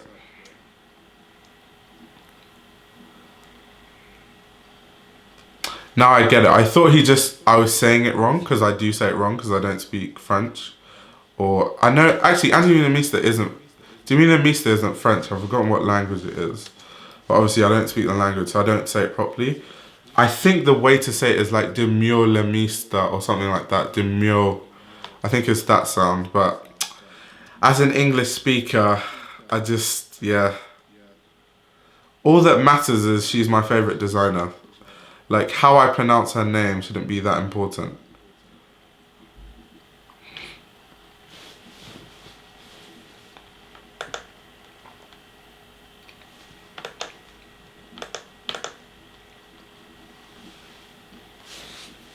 Let's see what he's saying.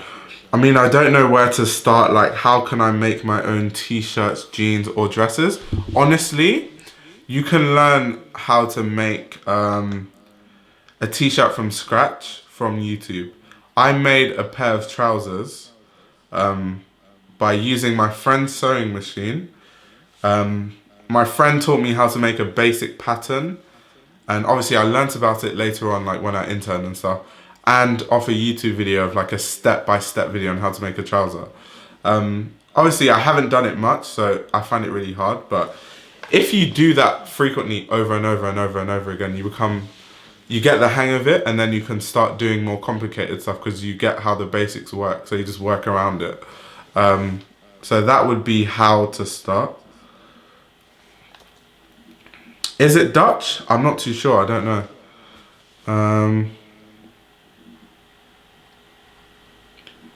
Who makes shirts for a bigger upper body? Bro, I have no idea. Because I have a tiny upper body, so any brand I buy, they make shirts for a small upper body. I am the wrong person to ask that question.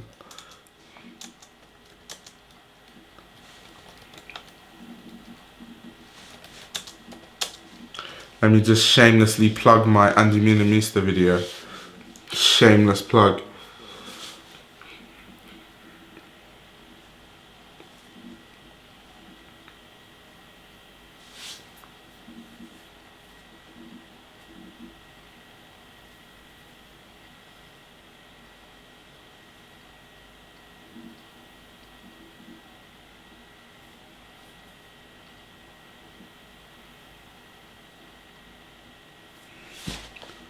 What was this question again that he asked me that was such a good question?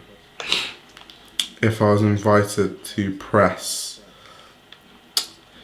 Is that actually how the industry works though? Like, all the press that are invited to fashion shows, do you think there's a requirement for them to not say anything negative? Because if so, that just goes to show how pretentious the industry is. Do you prefer looser fitting or tighter? Definitely looser fitting. For a big upper body, look up boxy t-shirt. Actually, yeah, that would work. Boxy fits.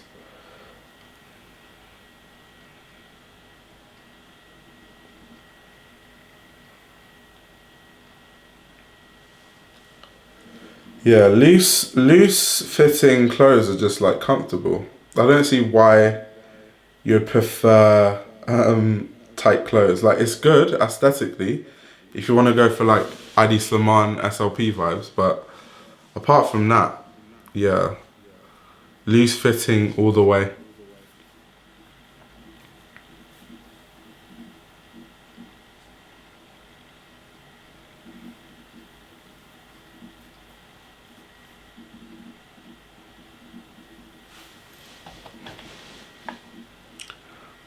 I didn't even check this guy's brand. This guy from Montreal.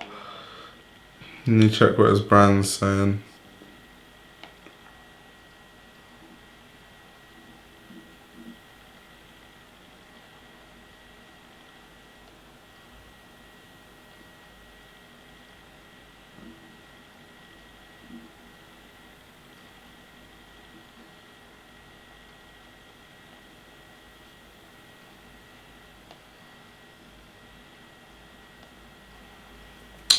Let's see. I'm going to London over the summer. I'm from LA. What are the best consignment shops? Okay. Oof, there's too many, but the ones I go to, Machine A.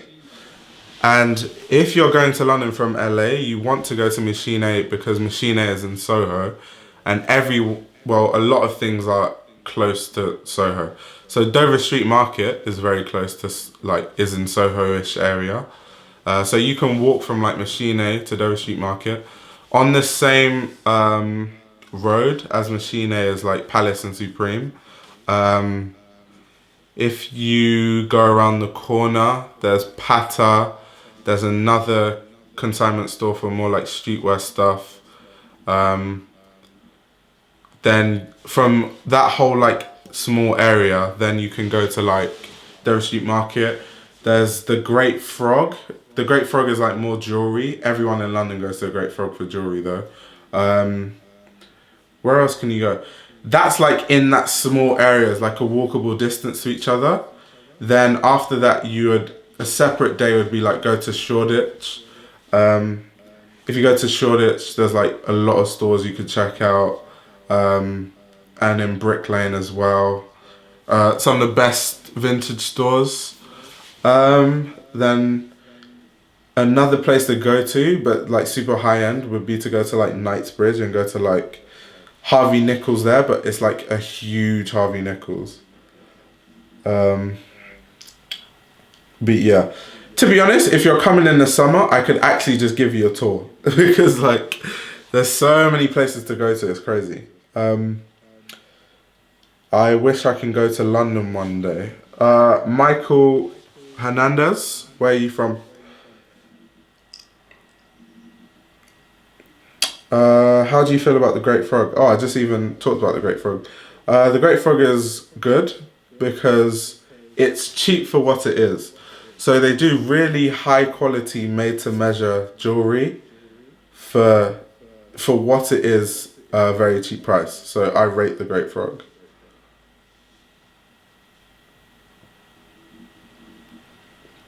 Like personally, I don't have any pieces from the Great Frog because when I had the money to buy jewelry at that price point, I bought Margiela jewelry instead. But my friends that have Great Frog jewelry is like it's really good. Um, what are your thoughts on Lucas Sabat, Karen Frost? All those New York Soho fashiony people, I don't rate any of them personally. Um, from New York. Oh, okay.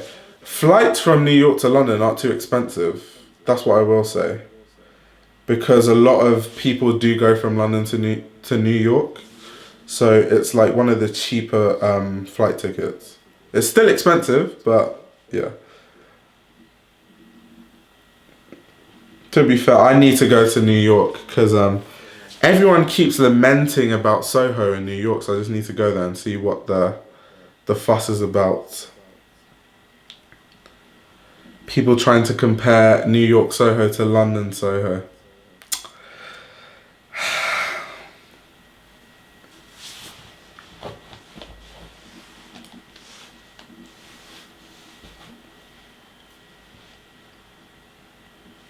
Why don't I like them? So it's like, what exactly does Luca do?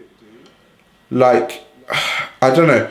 Luca to me is like one of those guys who met the right people at the right time and is just famous for being famous. And then now he's on this, like, what's that thing he calls it? Hot mess. Like, I'm being creative, like vibe. But he doesn't. It's just a mess. Like he doesn't like. What is he actually doing? Like I just think like Lucas Sabat is very gimmicky. He's just a gimmick. Like if a gimmick, if the definition of a gimmick could be like a human being, in fashion, it would be Luca.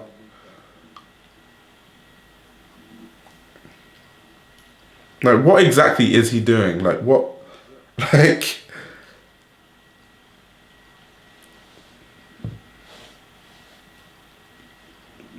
But I wouldn't say, because you said, why don't you like it? It's not like I don't like him. I don't hate him. Like, I just don't, like, from a fashion perspective, I don't think he's some, like, people think Lucas Sabat is, like, this amazing, like, groundbreaking fashion influencer. I just don't share the same opinion. The part of New York that I'm from, people aren't really interested in fashion. So I kind of have a difficult time making friends that like fashion as much as I do. So where are you from then? Like Brooklyn or like where? I'm trying to think. Brooklyn. What other places are in New York? Brooklyn, Manhattan. To be fair, I don't know where Soho is in New York. To be honest, it could be in Brooklyn. It could be in Manhattan. I don't know.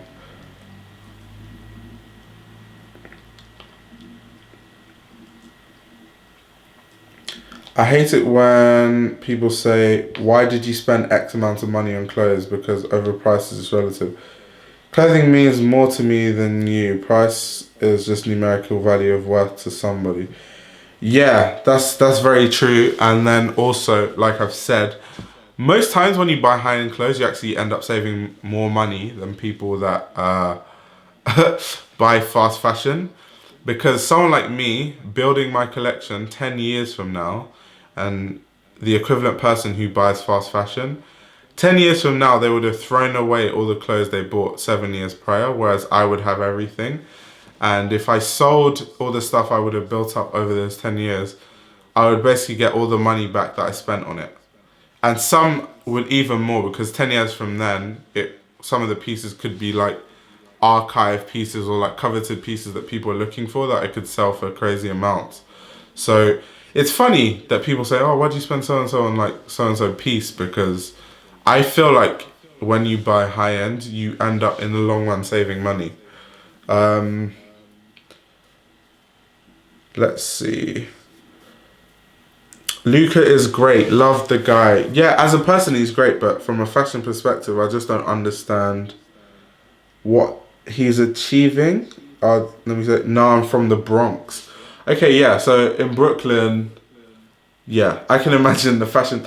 Okay, yeah, cool. I would relate where I'm from in London to like the Bronx. I see, obviously, I'm not from America, but my ignorant, what's the word? Like, my ignorant stereotype of like the Bronx is like a rough area, like tough. So the people that like grew up in the Bronx are like tough people, like very hyper masculine type people.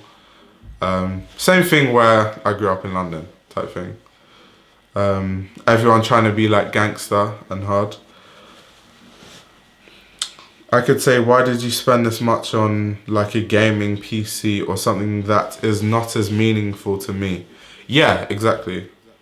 Where I'm from, people just care about being gangster and wearing Jordans or basketball shoes are considered drip. Yeah, exactly where I'm from. But where I'm from in London, obviously basketball is not like a huge sport, but people still wear Jordans. Where I'm from, yeah, people just care about like trying to be gangster or like here we call it like hard. Um, Trying to be where I'm from in London, people try to be gangster, hard, um, hyper masculine, try to be like alpha male. That's like where I'm from in London, that's the way people are. So in terms of fashion, there's no way guys like that would be into high-end fashion because those are the type of guys that think high-end fashion is like just for gay people. But over time, because they're seeing me into it, um, I think I'm starting to change their narrow, hyper masculine, alpha male minds. But yeah, what do you say? I describe the Bronx very well. Yeah, because I just assume that it's like similar to where I'm from in London. We live in a world where people are famous for being famous, not their skill or talent. Yeah, it's very unfortunate. Very, very unfortunate. It's just like Virgil Abloh. He knew Kanye West and a couple of other people, made a couple of t-shirts, and now he works at Louis Vuitton. That's just the way life is now.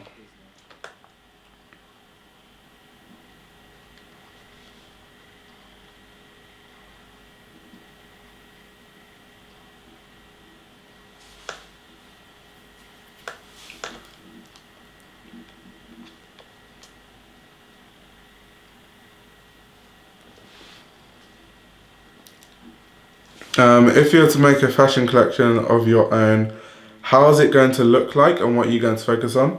So I've already thought of my brand is going to be like kind of like a Comme des Garçons, not copying Comme des Garçons, that's not what I mean, but like the model.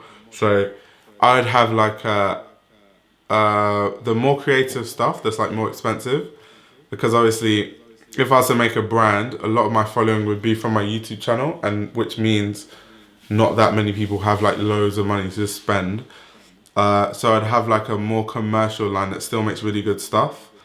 And then my more creative stuff, everything would be about materials. So I would do so much product testing and research into the highest quality materials possible. Um, it would be more like performance wear, almost like tech wear type stuff. Um, and it would be very minimalistic, so it won't be too many things happening.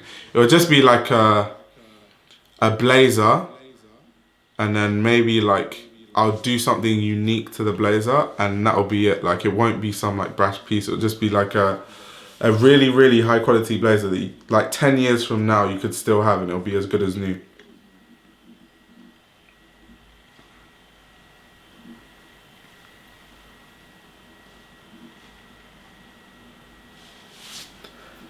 Yes, because I'm like the materials engineer type of guy, and I'm not like a world's best fashion designer, so I'd have to focus so much on the materials.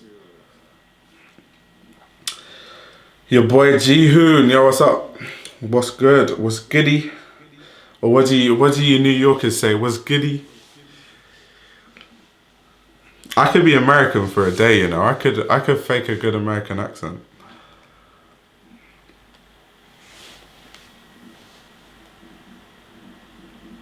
Which region is underrated in terms of designers And quality of clothes, country or place. Belgium.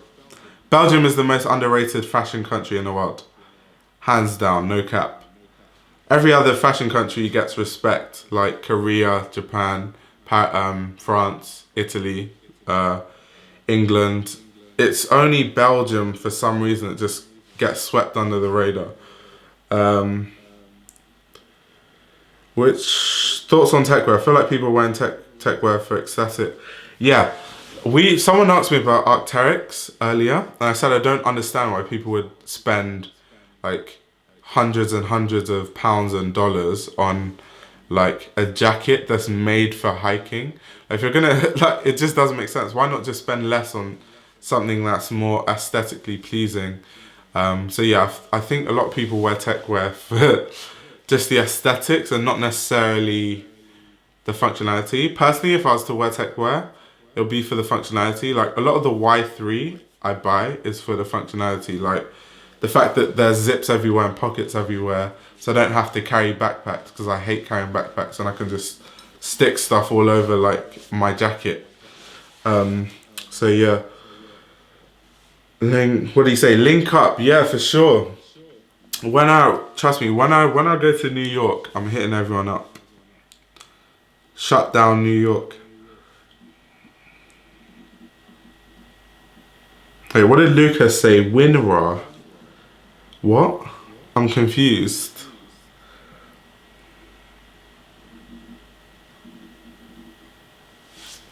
Oh yeah, what's this? Nathaniel and Ji-hoon, you're both from New York. So I'm not sure if you guys know each other, but I'm guessing you do.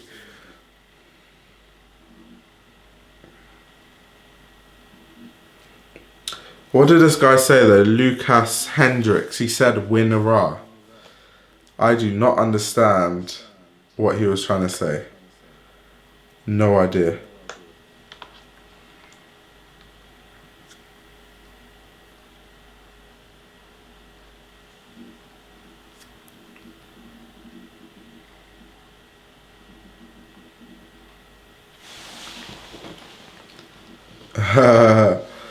Hey, Ji-hoon is a big boy, you know. He's a what does this guy say? Are you into politics? Oh yeah, definitely. Especially UK politics. I'm not, to be honest, I don't know much about American politics though. Which would you prefer for shopping, London or Antwerp? I'm just gonna say London because I've never been to Antwerp, so I wouldn't know. I don't know what shopping in Antwerp is like. So yeah. Oh yeah, sorry, wrong person. Yeah, you're from Singapore. Sorry, my bad.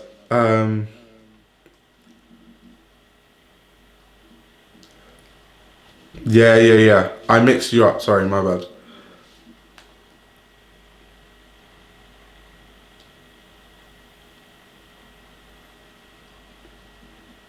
Yeah, I'd love to go to Antwerp though. I know, what's his name? Sanjeev goes to Antwerp a lot. Like when they have I think the like Antwerp 6 sample sales, like Angelina Mista and Jews I Noted and stuff, they do sample sales. Like it's a huge event apparently, like once a year in Antwerp. I just can, like, I'm a student, like I can't afford to do stuff like that, to just like go to Antwerp and stuff. Like I don't have the time or the money, but hopefully at some point I'll get to that stage.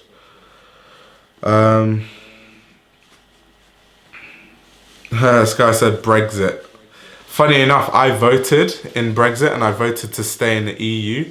So whatever happens to the UK, I know that my conscience is all right because I voted to stay. So all the downfalls of the UK, like the value of the pound has been going down gradually. It's not my fault. I voted to stay.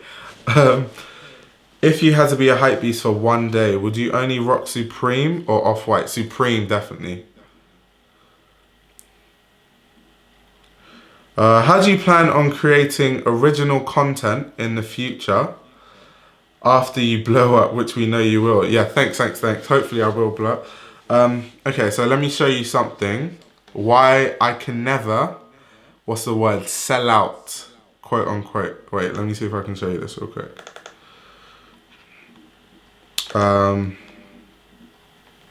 Wait, hold on.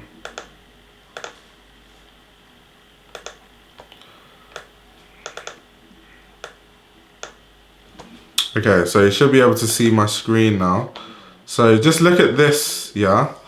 These are all these videos are the videos I'm like thinking to potentially make within the next couple of months. But even outside of all these videos, when I go into this folder, project, these are all videos that would be good to make. So I'm not going to show you too much. And then on top of that, I have a spreadsheet of some more videos. So just know it's impossible for me to run out of ideas. Like, it's physically impossible. What countries have you been to? I have been to a lot of countries. Like, European countries, France, Italy, Portugal, England, Scotland, Wales, Germany, Holland. Where else have I been to? Outside Europe, I've been to like America, obviously USA. I've been to USA like 6 times. Been to Canada twice. Been to Dubai. Been to a couple of African countries, my home country, Nigeria, and Benin Republic. Those are the ones I can remember off the top of my head, really. What's the next big fashion trend, in your opinion? I'm just so out of touch with fashion trends at this point. But if I was to say what will become a big trend, I think more people in the mainstream are gonna adopt this like smart streetwear preppy style, like this whole suits and blazers thing, especially because Dior blew up this year, and the people that are wearing Dior now, like they have that oblique shirt, and everyone is styling that oblique shirt is styling it with like a blazer and like some J's and stuff like that. So that's what, if I was to predict what the next big trend would be, it would be like a lot of tailoring. And then eventually in like fast fashion stores, we're going to see more tailoring. Thoughts on the aftermath of the Gosha incident? I felt like nothing happened. The brand has not given any updates. There was not concrete proof. People just get triggered for no reason. So yeah, that's all I think about it. I think he should come back with more clothes. I think he's kind of just gone into his hiding place because he can't handle the backlash. But yeah, I still wear Gosha. I don't really care. Like, there was no proof that Gosha did anything. Like, so...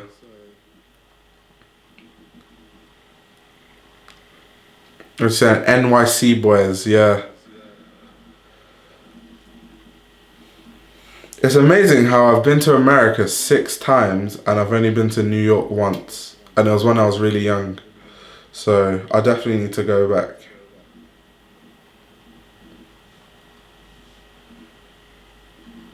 The place I always go to is LA, and LA is so bad for fashion. It's terrible. Like, the only places in LA, there's like the Undefeated store, and then there's like on the same road as the Undefeated store, there's like a couple of other stores, like a Stussy store, a Stone Island store. That's like the peak of LA fashion outside Rodeo Drive. Yeah, for sure. Gosha is dope. Have you noticed the explosion of Capital in the last few months? Yeah, Capital has really like blown up in the past, yeah, few months. I'd say maybe even up to a year.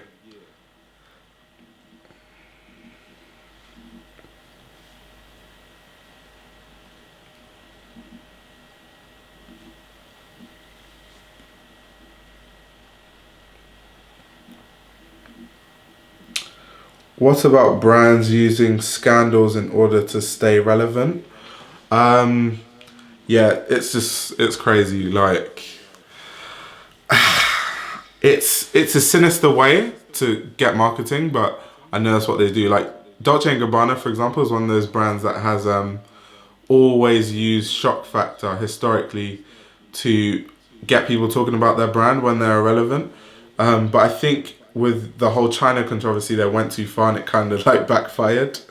Um, yeah, I don't know. The brands that are using scandals deliberately, which is what I think, that's like my theory, to stay relevant. I think it's just a cheap way to, like, the better designers, like, think of any iconic designer, they wouldn't do something like that. Like, Andy Millamista wouldn't do something like that. Ray Kawakubo wouldn't do something like that. Martin Margiela wouldn't do something like that. The only type of person that would do something like that is someone like Vivienne Westwood or Alexander McQueen. But even Vivienne Westwood and Alexander McQueen, it won't be like a whole, like, being racist type thing. It'll more be like challenging people's ideas of certain things. My tag is blinding. It's too much ice. Let me just put it in there so I don't blind all the people. Where am I from? So born and raised in London, but ethnicity, I'm Nigerian. Have you seen Enzo's new video? Yeah, of course. Enzo is a legend. He's already the best YouTuber already. And he's only made one video.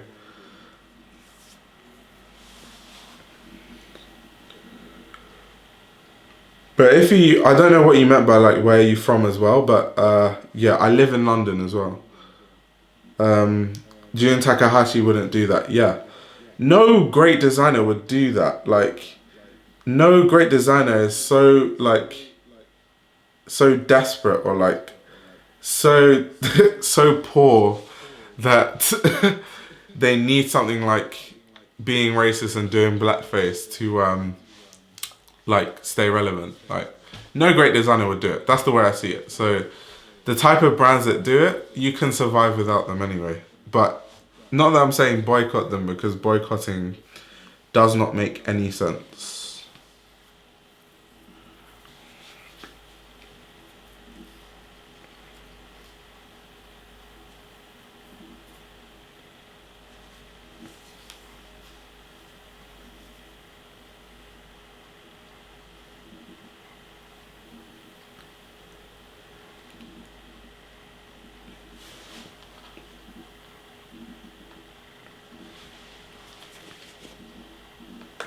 Can't believe I've been on this live stream for 3 hours. Sheesh. I'm gonna need to go for a jog after this.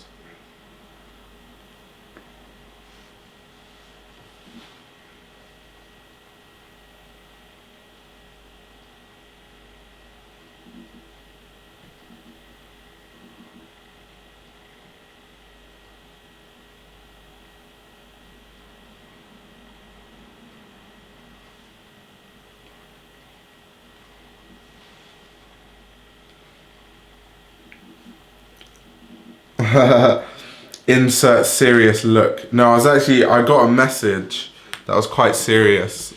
Yeah. That's jokes. Insert serious look. You inspired me to start a YouTube channel. Yo, that's crazy. Send me your YouTube channel and I'll check it out. Or unless you haven't started it yet. Thoughts on the undercover Daybreak and Air Max 720? Never seen, I don't really know the undercover Daybreaks. As for the Air Max 720s, I really like them. I really, really like them. Have you ever used a proxy to buy from Japan before?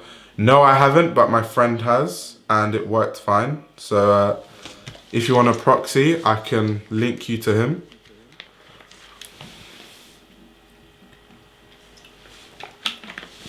What music / artists do you listen to the most? I listen to a lot of genres of music, almost every genre of music. But if we're going into like specific artists and specific genres of music, the ones I listen to the most are like obviously hip hop, grime, drill, and then maybe like some R&B, jazz. Those are like what I listen to the most. So artists like Mick Jenkins, Kendrick Lamar, J. Cole. That's like hip hop, R&B. You've got like your Bryson Tillers, Jasmine Sullivan, No Name. If we're talking like jazz, Hamza, Masego, Buddy. What other genre did I say? Drill, Heady One. Um, yeah, those type of artists. Harlem Spartans. Um, Grime is like a grey area, but like I'll say people like Stormzy and stuff. And yeah. What do you eat in London? The food there seems boring. Um, bro, so London is multicultural as hell. So people always think of like food in London as like fish and chips. Like, yes, that's like very British, but like that's not all that's here. Like Italian people have migrated here, Indians have migrated here, Chinese people have migrated here, Africans have migrated here. So there are restaurants at every level, like Chinese restaurants, Indian restaurants, like any type of food you like. So the food scene in London is actually amazing. Like any type of food you could possibly think of. Let's see. What's your favourite football team? Chelsea. I'm from London, so obviously I have to support a London team. And that was the closest team to me. Hit me with a Japanese proxy. You'll have to DM me on Instagram and I'll send you his app. Thoughts on counterfeit culture. Is it wrong to wear bootleg clothes of designers who are also stealing from others without giving credit to them? Alright, so I personally would never wear counterfeits only because I want to start a brand and I feel like I'll be a hypocrite if I wear counterfeits and then I expect people to invest in my brand. But outside of that reason, it's like the art form, because if someone spends years and years and years coming up with this idea and then someone just steals it in like a second, it's just like, I would rather invest in a person that like took the time out to make this art. But apart from that, yeah, if you're the type of designer that steals off other people, aka Virgil Abloh, aka Off-White, I wouldn't like be mad at someone for wearing like an Off-White bootleg. But for the most part, I don't know, I'm just not a fan of bootlegs because I feel like people spend a lot of time working on collections and then someone just waits for them to spend a year on their collection, then they just steal it and sell it for less. So everyone who likes the collection but can't afford it will just buy the cheaper version. Are you checks over stripes? It depends. Retail stuff, checks over stripes. Collabs, stripes over checks. Do you think Nando's is overrated? Fuck no. Nando's isn't overrated. Best low-key shopping places in London. Blitz, London. Machine, Sixth Store. Browns. What's another store people don't really go into? There's a couple of stores I don't know the names to, I just know where they are. So I'd have to look into that. Like they're all across a line. Yeah. Machine is definitely one of the best ones though. Thoughts on Drogba? I already know the answer, but why not? I'm from the Ivory Coast. Drogba is a legend. Drogba is an absolute legend. Absolute legend. Do you know what's funny? Because he's like, I feel like because he's from the Ivory Coast and he's not like a British designer. I said designer, football player. People are always going to downplay how great he was. He was so good at his peak. I think he's even top 10 highest goal scorers in Premier League history. And on top of that, he won Chelsea the Champions League single-handedly. Like Chelsea were losing 1-0 against Bayern Munich. He equalised close to like the end and won the winning penalty. Like, jeez. Like, I think Drogba is definitely, if we talk about African football players, Drogba's the greatest African football player of all time. Have you ever been to ATL? No, I haven't, funny enough. I don't know, I've never had a reason to go to Atlanta. Where all my family is, so why I've been to America so many times is because I have family there. That's why I've been there 6 times. So I've got family that lives in LA. I've got family that used to live in New York and then they moved to Arizona. So that's why I go to Arizona a lot now. I've got family in a lot of like just in and about different like little towns in California. Um, and that's about it really. So yeah, I just never had a reason to go to Atlanta or New York, but obviously now I do have a reason to go to New York. Um, Thoughts on CCP, Carol Christian Power? Everyone asked me this question. It's quite hilarious. CCP is amazing, very underrated, mainly because it's as niche as a fashion brand can get, like as anti-establishment as a fashion brand can get. I really love the pieces. People always ask me what my favorite CCP piece is. It's the like what's it called? The drip boots, the paint drip boots, the ones with the spiky bits and like the paint at the bottom, and then it wears out and it kind of looks really cool. I also like CCP derbies. They just look really sick. But yeah, CCP is amazing. I should actually make a video on CCP.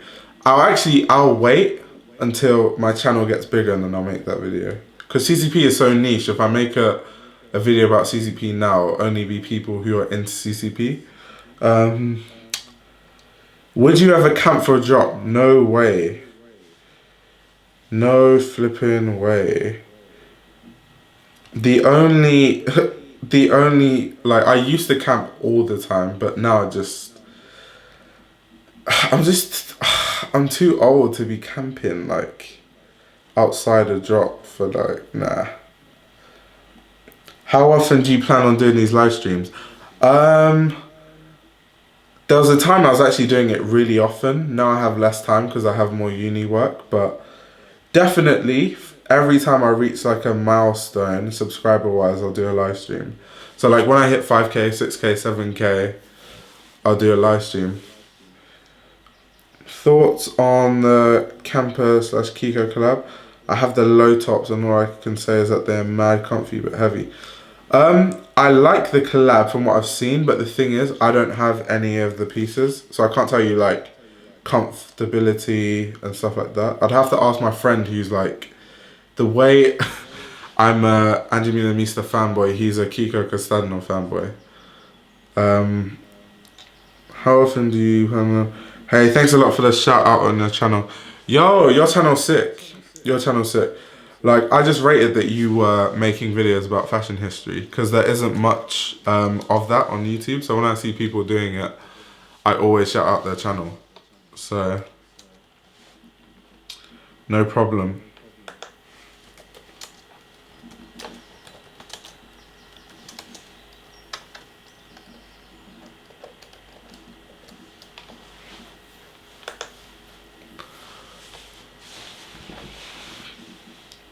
Okay, let me see what this person was sending me. Like, sending me some mad message. What's my major in uni? Chemical engineering.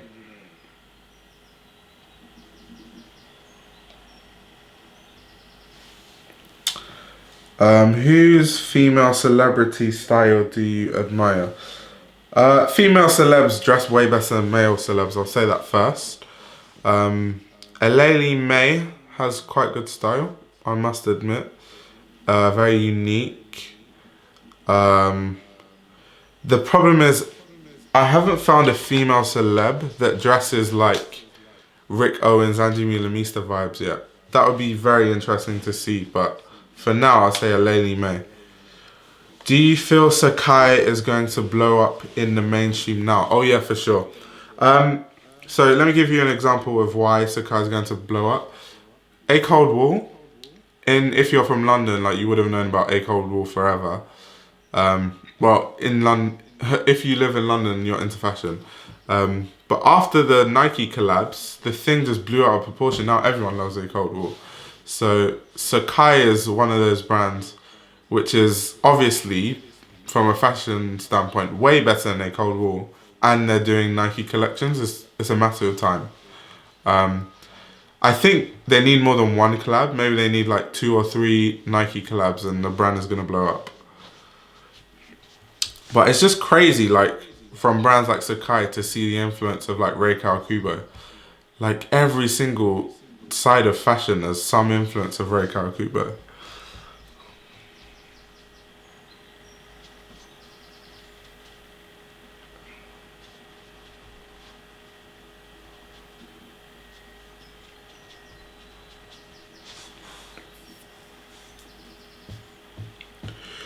What is this guy asking? Whose female celebrity style do you admire? I'm trying to think of anyone else's style outside of Eleni May.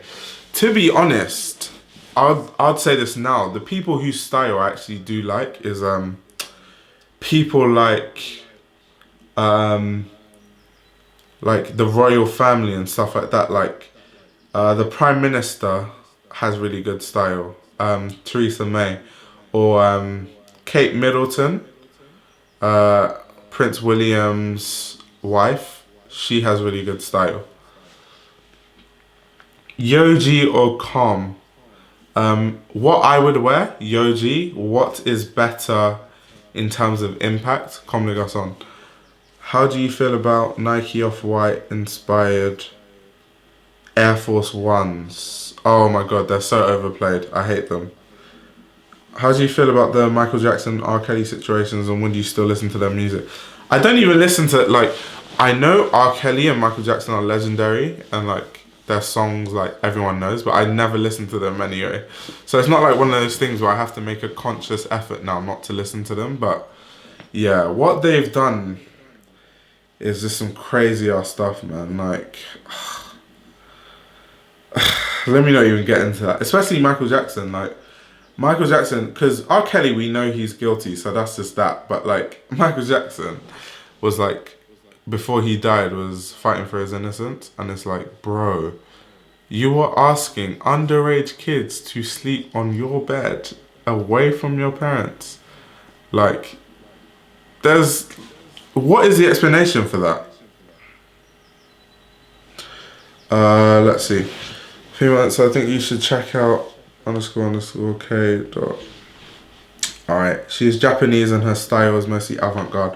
Yeah, I've been looking for females with that style, but not gonna lie, a lot of like, okay, maybe it's not Japanese influencers, it's more Korean influencers, but a lot of Korean influencers have this like gimmicky tailoring style that I don't really like. KRM. These Asian influencers, they love underscores. Like, what is it about underscores? Oh my god. Okay, she's actually quite known, so she has 158k. Oh, her shit's sick. I love her style. Yeah, this is exactly what I was looking for. Like, black avant-garde, Yoji, Andy Minamista, Issey Miyake vibes. Yeah, I can rock with this. I can rock with this. Alright, see, still live, aren't you tired? I'm not tired, and funny enough, after this, I'm literally gonna go and film the Rei Kawakubo video, so I'm probably not gonna go to sleep anytime soon. Tilda Swindon works with Hyder. I never actually knew that. I never knew Tilda Swindon worked with Hyder Ackerman.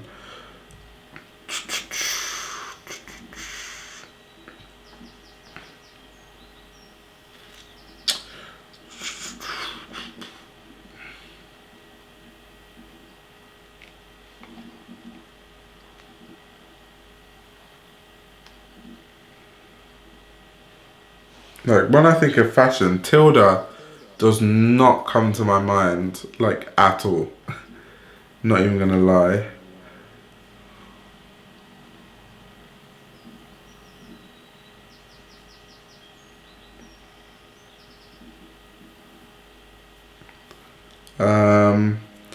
Have you heard of Kalichi? I love her style. No, I haven't. I'll check her out now. Let's see. She's got a verified account, so she must be big. A milli followers. Okay. She famous.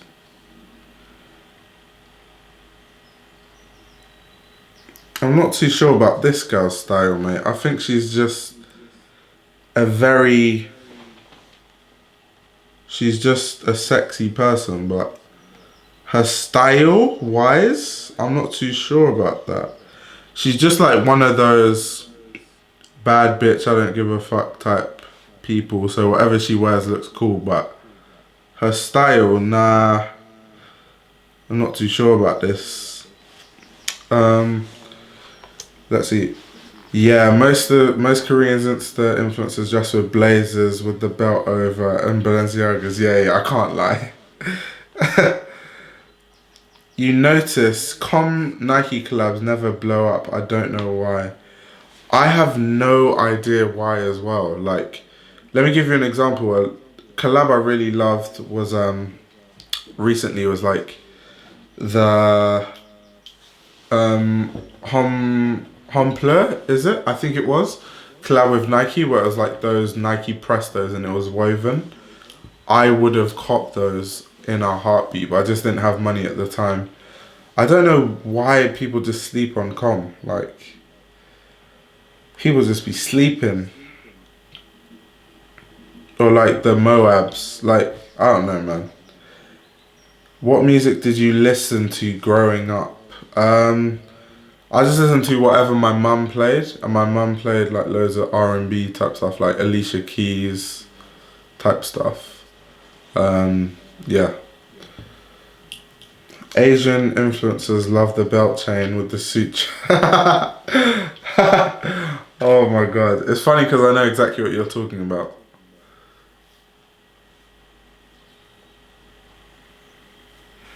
Sure you've heard of Kelly 2 feature with Tyler before. I probably have heard it, I just didn't know.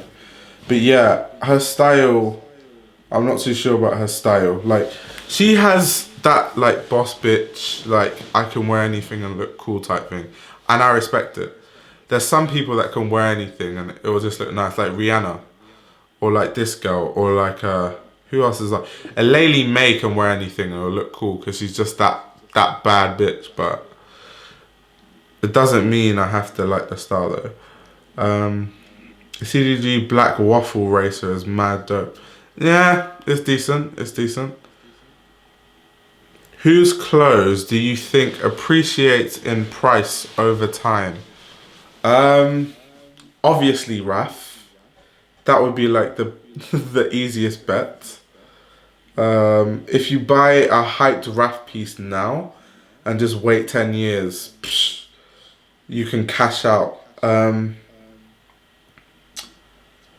Maybe I like her style because I'm into Spanish females. This guy is a joker. I can't hate. The Spaniards, beautiful people. Asian influencers always overdo chains and love the chain lock combo. I can't dispute it. It's true.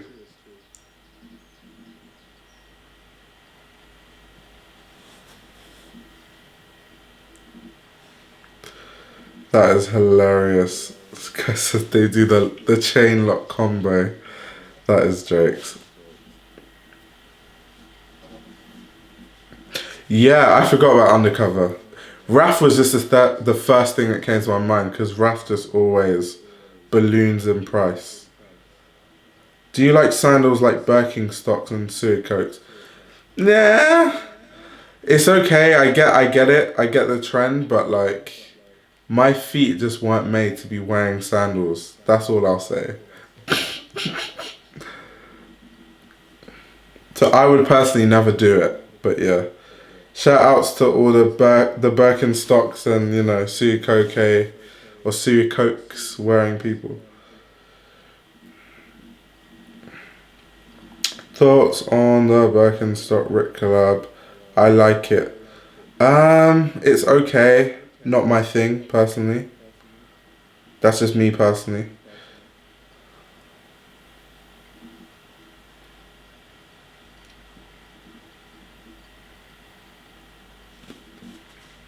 But for the most part though, what Rick does, and like there's so many pairs of Rick footwear I want. Rick footwear is just, mate. I want to get Ramones, but like so many different types of Ramones. If I had money, I'd get all of them.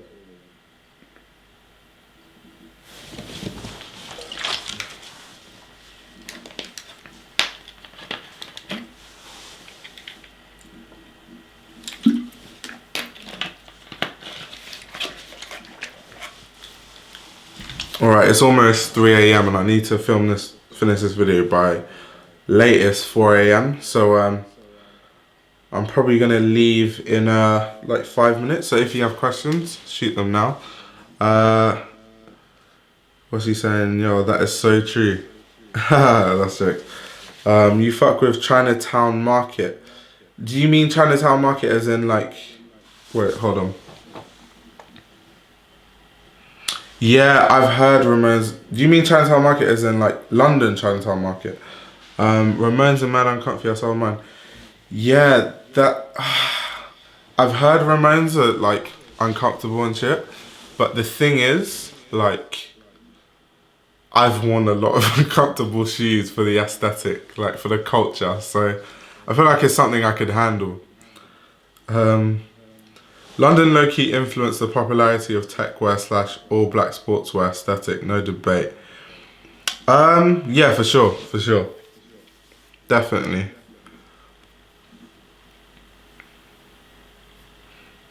I feel like London is like the place for culture. Like London is in terms of fashion, is the fashion culture hub. And then if Paris is like the advanced haute couture like fashion hub. So in London, all the influences in terms of like subcultures and streetwear and stuff like that, a lot of it will come from London. And then higher end stuff, everything is based in Paris. Oh, okay, the brand Chinatown Market. Okay, I don't really know too much about Chinatown Market. I'm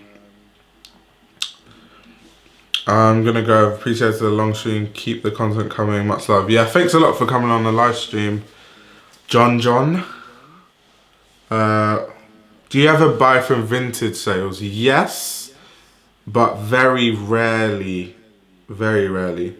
I should definitely go vintage / thrift shopping way more. Will Virgil Abloh and Jerry Lorenzo ever gain respect in the fashion community? It's possible, but they need to actually make clothes that deserve respect. And I don't know, that might come across as like rude, but it's true. Like, that's just the truth. Virgil Abloh, when you're the creative director for menswear at Louis Vuitton, you should be designing better collections, because Louis Vuitton, as we all know, is owned by the company LVMH.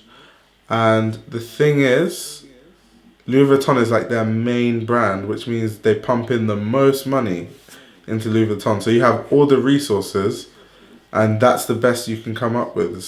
It's a shame. So Virgil Abloh, I don't know. I think maybe he's almost too far gone. I don't think he'll ever be respected. Jerry still has a chance, but Jerry needs to stop making all this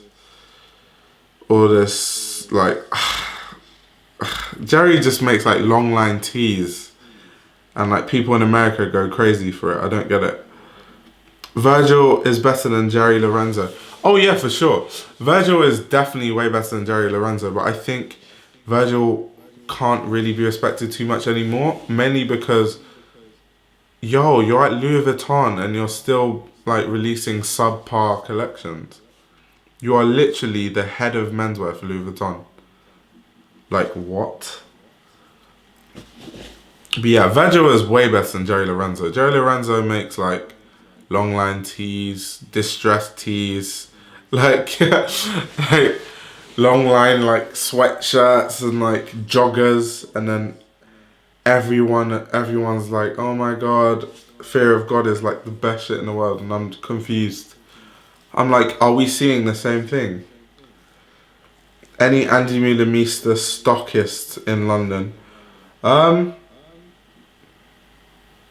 to be honest, now that I think about it, I've never bought Andy Milamista from a store in London, but I'm sure there's so many stores that stock Andy Milamista in London. Everywhere I've like outside of like online, everywhere I've gotten my Andy Milamistas from the allotment store, and that's in Leeds, not in London. So yeah. As he's saying, yeah, her LA core. Yeah, it's just I don't get the Jerry Lorenzo hype.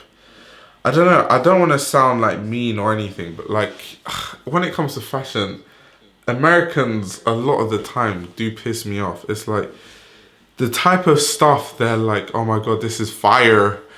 They're like Rick. Oh, not oh my god, not Rick Owens. Not that. Rick Owens is sick. Like Jerry Lorenzo, like Fear of God. Virgil Abloh Off-White, like Gucci, but the commercial Gucci. That's like American style, like commercial Gucci, Fear of God. Like, at least when I'm in LA, that's all people wear. Like, mate, like Louis Vuitton. It's just stress. Let's see. Jerry Lorenzo's clothes look like knockoff Rick. They look like not even knockoff Rick, because that's disrespectful to Rick. Like, they look worse than that. They're like, I don't even know what word I can use to describe it.